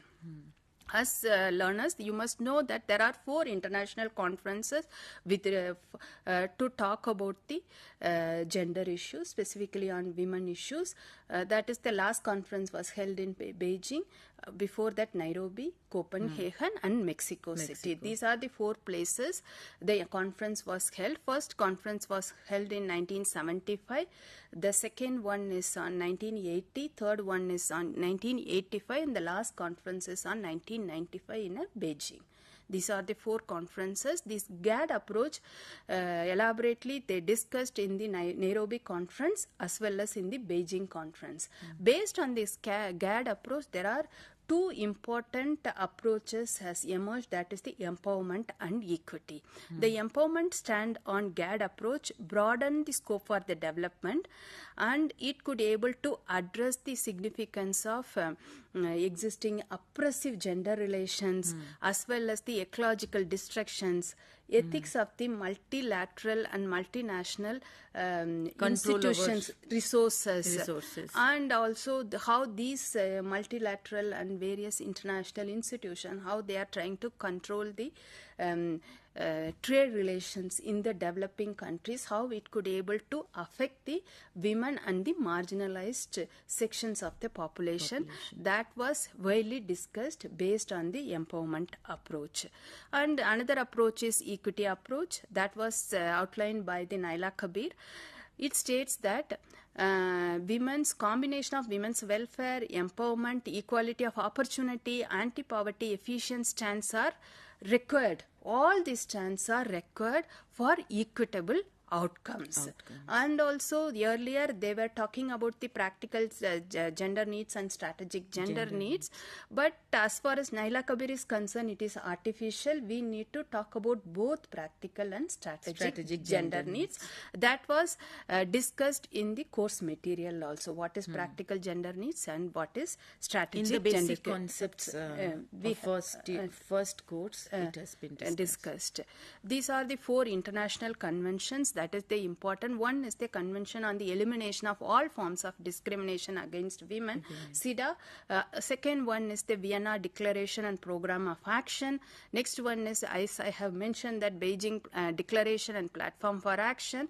Then last one currently we are talking about is that Sustainable Development Goals. The goal 5 of the Sustainable Development Goals specifically talk about the gender issues. Gender equality and equity. As far as CEDAW is concerned, CEDAW defines what is discrimination against one. Basically, this CEDAW starts asking what is discrimination, and we need to set up the agenda at the national and at international level to address the existing discrimination.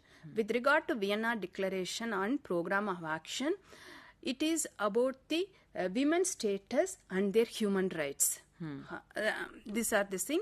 And Beijing Platform for Action flagged 12 key areas where we need to take an urgent action to ensure the greater equity and equality and opportunities for both girls, boys, men and women. And United Nations Sustainable Goals, as we are talking about, there are 17 goals to achieve for a better and more sustainable future by 2030, and SDG 5 specifically relates to achieving gender equality and empowering of women and girls. There is a difference between the 2 types of international instruments with like CEDAW and the Vienna Declaration and Beijing Platform for Action and Sustainable Development goals. With regard to CEDAW and Vienna Declaration, they are the legally binding on the countries which have ratified it. So the government, they have to, once India also part of that CEDAW conference and Vienna Declaration, they have ratified it. Based on that, the government of India has implemented various policies and programs and law. As far as Beijing Platform for Action and Sustainable Development Goals, it is not legally binding. Even though India is part of these convention and conferences. To address the Beijing Platform for Action and Sustainable Development Goals, it has taken various measures and policies and programs to improve the lives and livelihoods of the And I think when we are talking about SDG, and the goal 5, which is gender equality and empowering women, there more so it is talking about women's access to education, higher education, and women's particularly, representation in STEM disciplines and fields. Similarly, how do we look at women's empowerment? Certainly, we are going to address the issue of women's empowerment in relation to women's agency, choice, decision making, then leadership, negotiation. But another aspect is science and technology. So, it's not about to see women as, how do they access to different technologies, but also look at women as innovators of technology. And there probably we can end our session the first, set of discussion, and in the second set of discussion after 2 minutes, we can take on from there about particularly looking at women in science and international initiatives. Thank you. Thank you.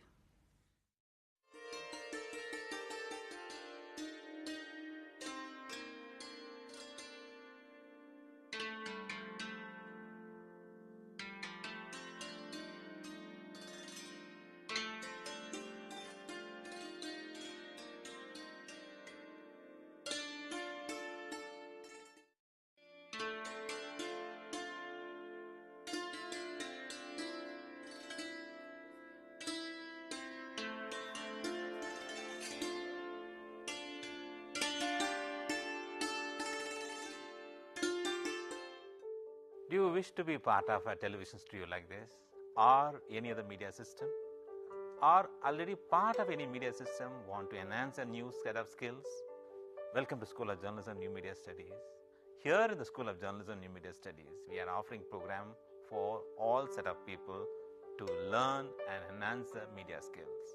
The vision of School of Journalism and New Media Studies is to generate a new set of professionals in the area of media and communication studies with understanding about role of media in the national development and global understanding. We offer innovative programs in the field of journalism and mass communication that sets a benchmark of high quality learning and teaching process at the national level. We offer these programs across the country with the help of our regional network as well as study center. Same manner, many of our programs are offered through online mode with a sophisticated learning management system. SOGDS offers programs from PhD in journalism and mass communication till certificate level. We have masters in journalism and mass communication. The eligibility is bachelor's degree, and we are introducing this program in 3 languages: Hindi, Tamil and English. Students from national and international students can join either through online mode as well as in the distance mode. We have 4 postgraduate diploma programs, specialized areas in the field of development communication, digital media, electronic media, and journalism and mass communication program. And all these 4 programs are available in distance mode. 2 programs are available in online mode, development communication and digital media. And we have specialized certificate program in community radio. IGNOU employs various media and communication tools for better teaching and learning process. School of Journalism and New Media Studies utilizes this media system for delivering all our programs. Come and join with us for exploring a new career and enhance your media skills.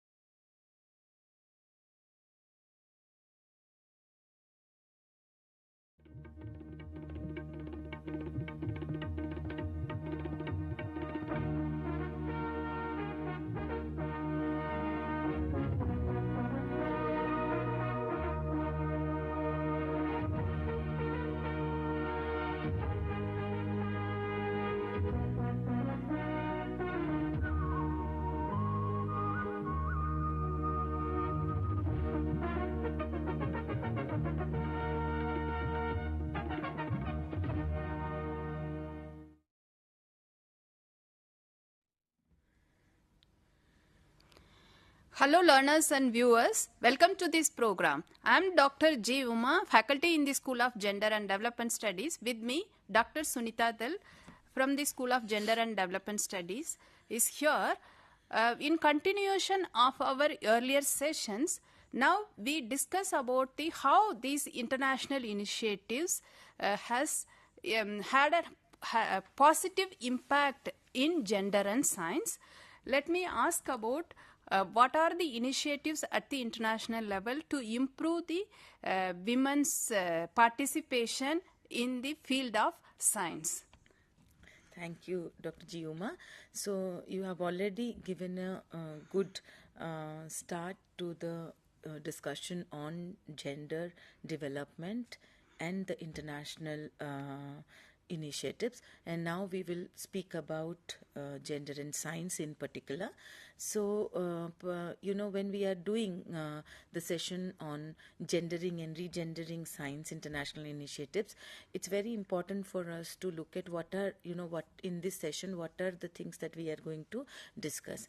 The one is that we are going to look at the gender debates in international platforms and to know about the role of international organization and its support to women scientists and technologists, and identify international policies, programs in women and science, and to discuss about the way forward. Yes, what is the need of the hour?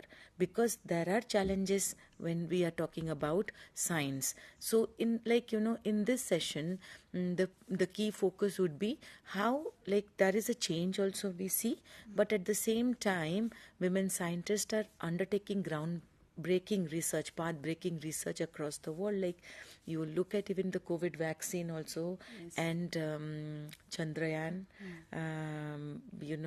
so you see that how many women are there, participated and laid this foundation and the path-breaking work in science. But at the same time, you see that their representation is just 29%. When we look at the global data, 29% of the researchers globally, only 3% of Nobel Prizes for science have ever been awarded to women, and only 11% of senior research roles are held by women in Europe. So we are just giving a global data, and this data is again from our units only, which has been contributed by the authors, different authors. And so part of the these data, you could see that this data, the macro data, the global macro data, reflects the gender reflects the need for intervening, or it's still the policy formulation policy is there, but at the same time, how are we going to implement across the world, and what are the policies are being implemented?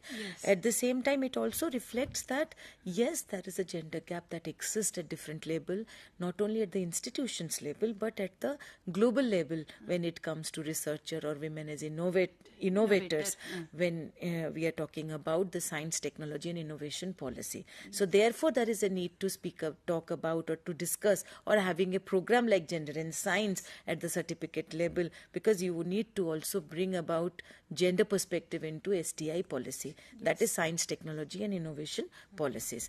So science, technology and innovation policy play a very important role in meeting internationally agreed development goal, like you are talking about the sustainable development goals, SDG 5. So how are we going to achieve SDG 5 unless and until we link it like women's empowerment with technology, or or women's representation in STEM field in higher education. So these are all interrelated sectors or the fields or the arenas where you really need to have a kind of a synergy, convergence in terms of when we are talking about women's empowerment.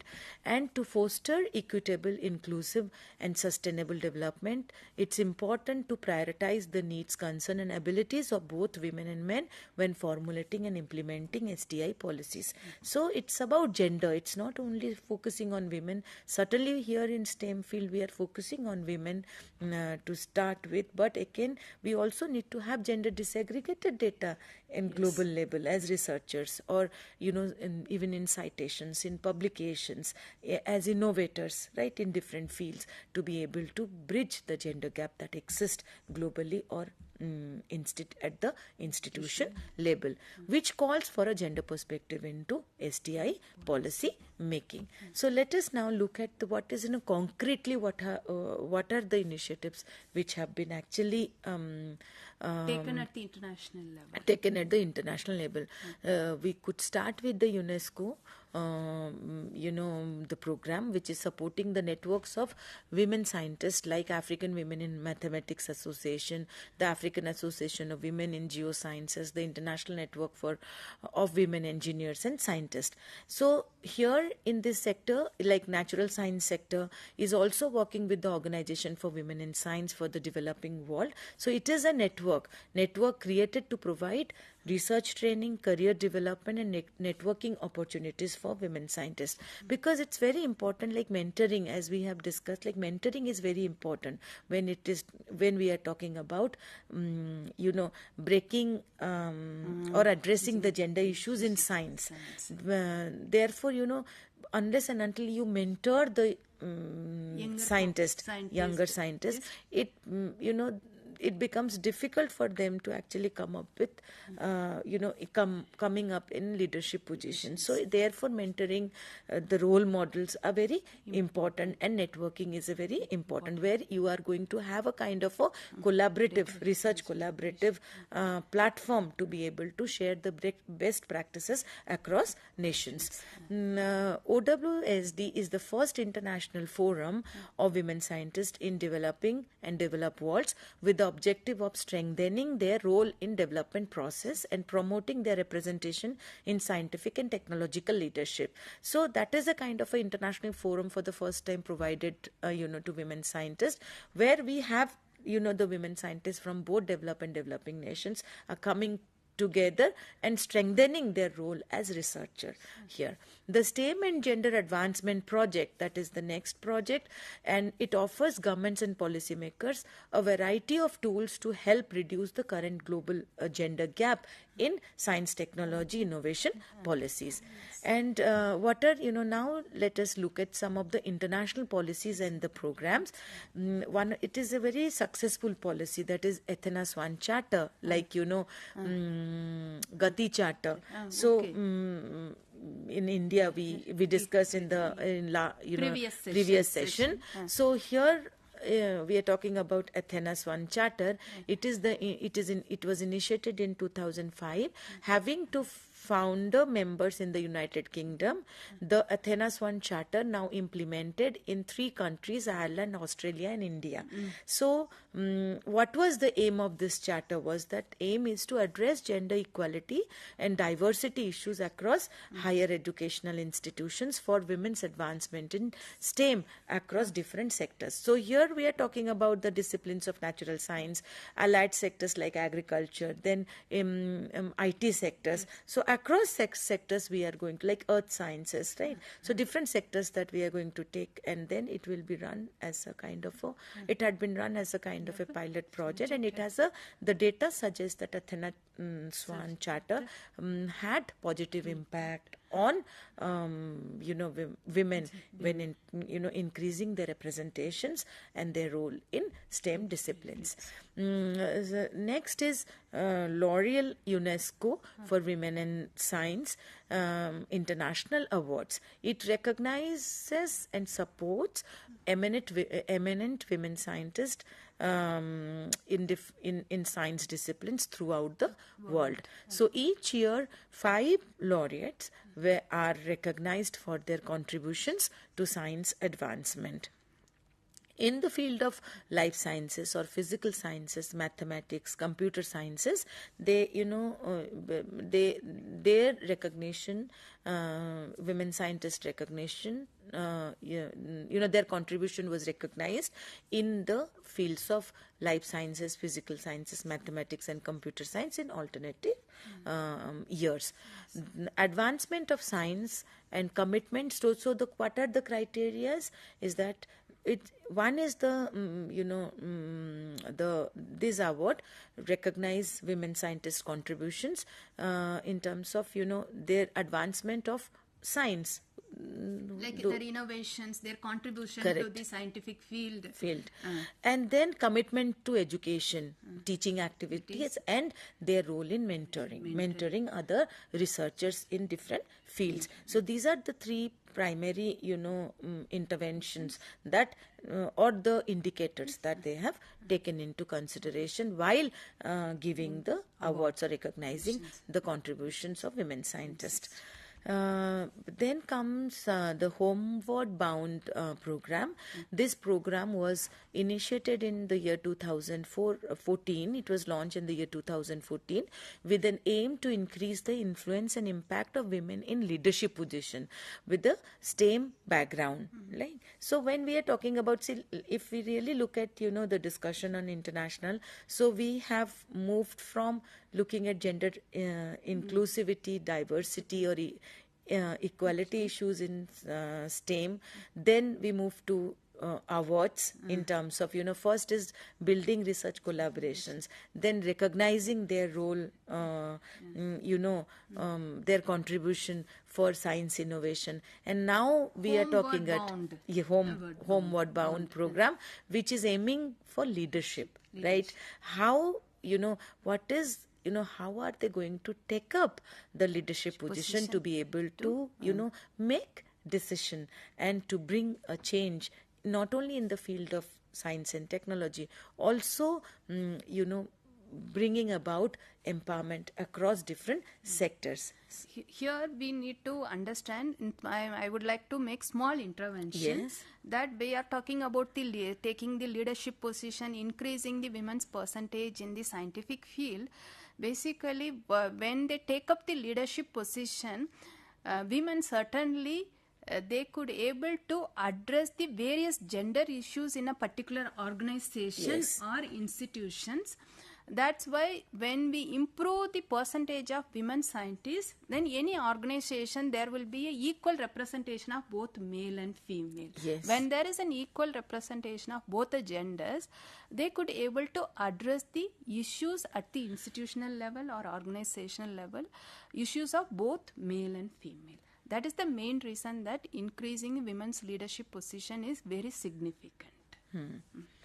Then here, the leadership program aims to provide into participants' leadership mindset and style and the impact this has on their ability to act as a leader in the world. What the example that you have given, that when they take up this position, decision-making position, what is the approach? What kind of approach that they undertake as women leaders, and which will eventually shape or have an impact at the institutional level or the micro climate of the institution in terms of bringing about gender diversity. So the program, this particular program has 4 core development components or streams: the leadership, strategy, visibility and science. So these are the 4 core components of this program.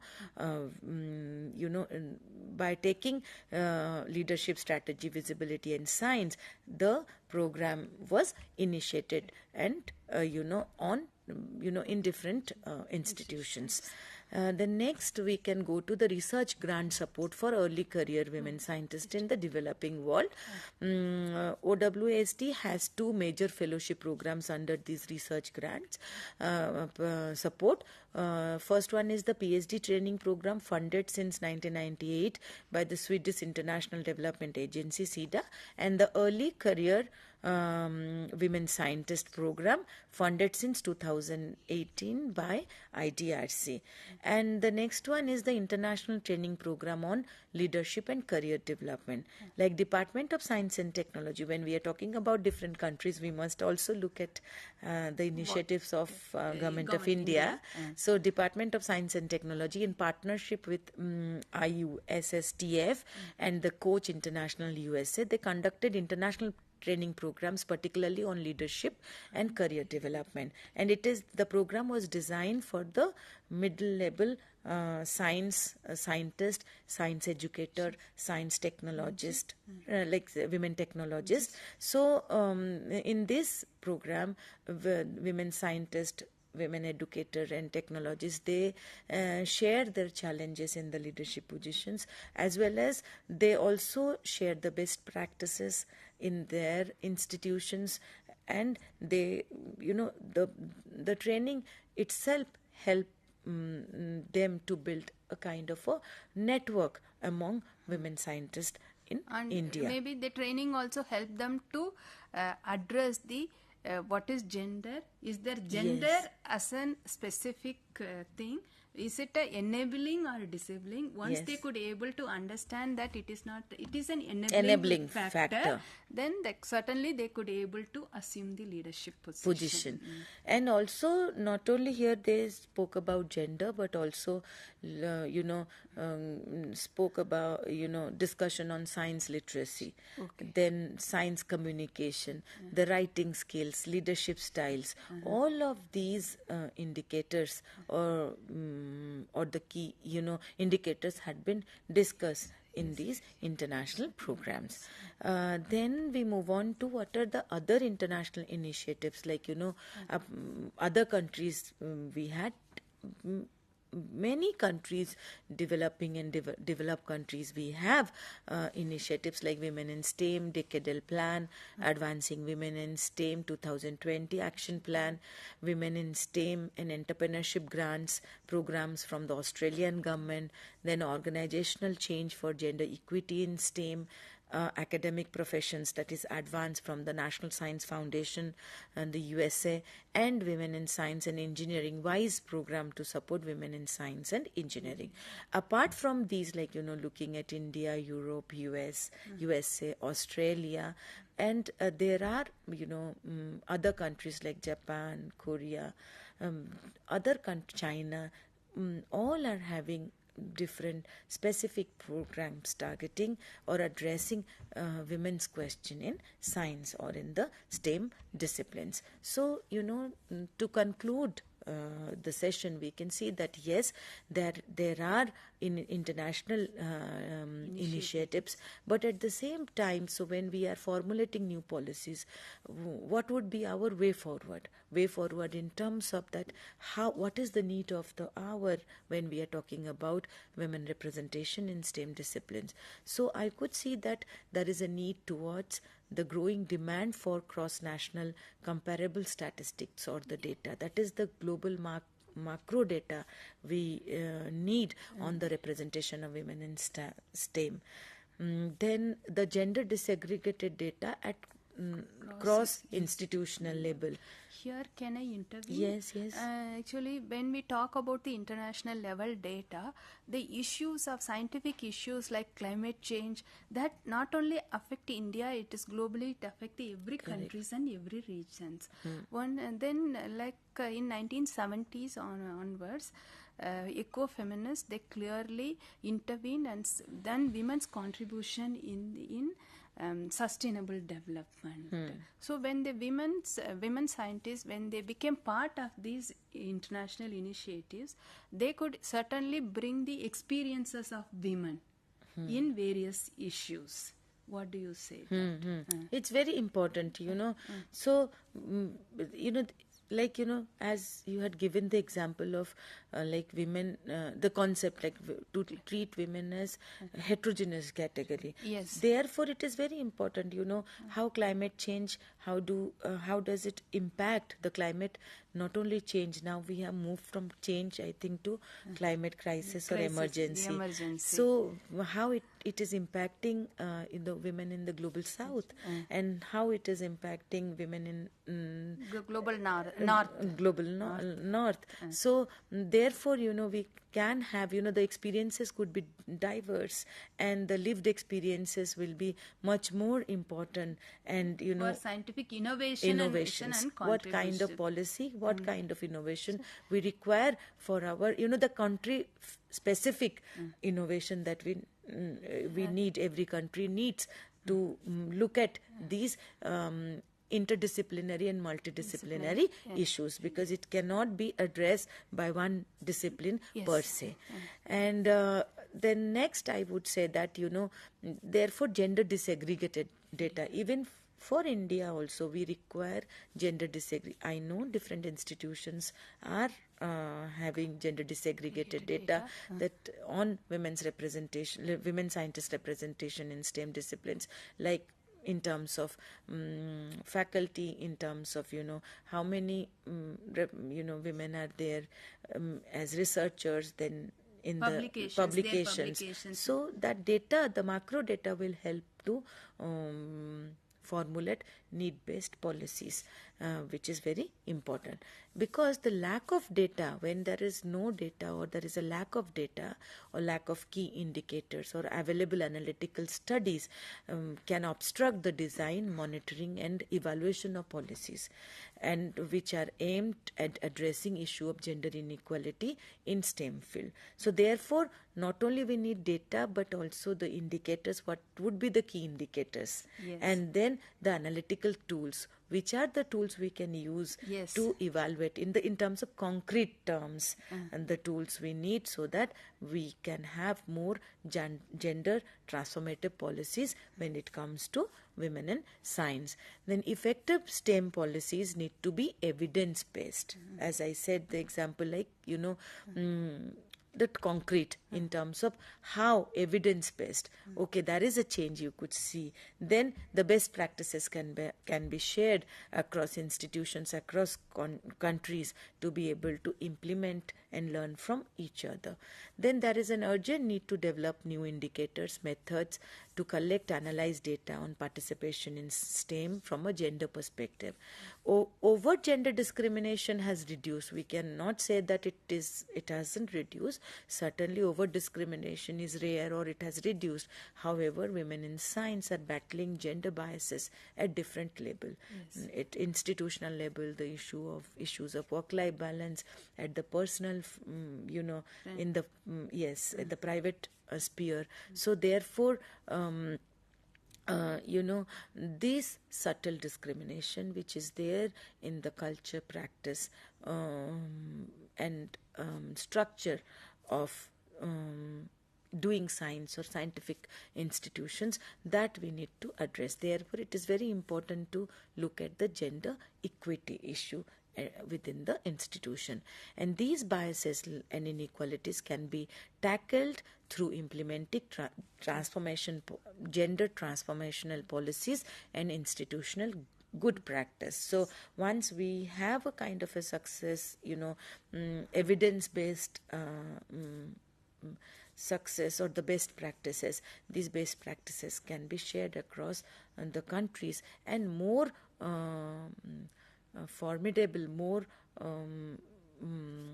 what I would say that more approaches can be developed and more need-based policies can be formulated or implemented at micro level, both at macro and micro level in different countries, to be able to address the both gender equality and equity issue in women in science. So with this, we may conclude the session. But we would like to share the programs offered by the School of Gender and Development Studies. The School of Gender and Development Studies in IGNOU offers the program from certificate level till the doctoral level. At the level of certificate level, as we are discussing past 1 hour, this is the certificate program, Certificate in Gender and Science. This program has 3 courses. Basically, the 12th passed learners they can enroll this program. They could able to bring able to bring themselves awareness about the significance of enrolling themselves in the science discipline. Those awareness as well as the sensitization, certainly this program will bring. Apart from this certificate program, we have a certificate program in gender and law. These are the undergraduate level. Apart from these 2 undergraduate level certificate program, we have one more certificate program, Certificate in Gender, Agriculture and Sustainable Development. This is the postgraduate level certificate program. The learners who have completed their undergraduate, they could able to enroll in the certificate in Gender, Agriculture and Sustainable Development. Apart from these 2 certificate program, we have one diploma program, Diploma in Women's Empowerment and Development, then one PG diploma program, PG diploma in Women's and Gender Studies, then 2 MA program, Masters in Gender and Development Studies, Masters in Women's and Gender Studies. These are the programs the school offers through open and distance learning. Then we have a regular PhD program. We offer 2 PhD program at a regular level, that is not in a open and distance learning. That is the PhD in Women's Studies and PhD in Gender and Development Studies. If any of you interested to take these programs, kindly go through the IGNOU website regarding the details of the programs. Thank you so much for listening this session. And with regard to the certificate program in gender and science, we are, like, I'm Dr. Sunita Dhal and the other program coordinator is Professor Savita Singh. The emails have been given in the website. So for any queries, you can always, learners, you can always write back to us with any academic queries. With this, me and Dr. G. Uma, we thank all of you and wishing you a happy Diwali. Thank you. Thank you.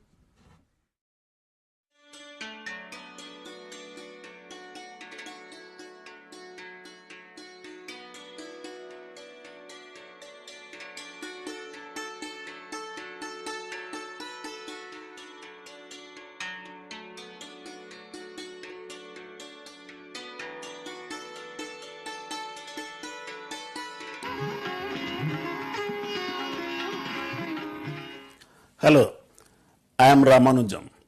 In this session, we are going to look at Jerome Seymour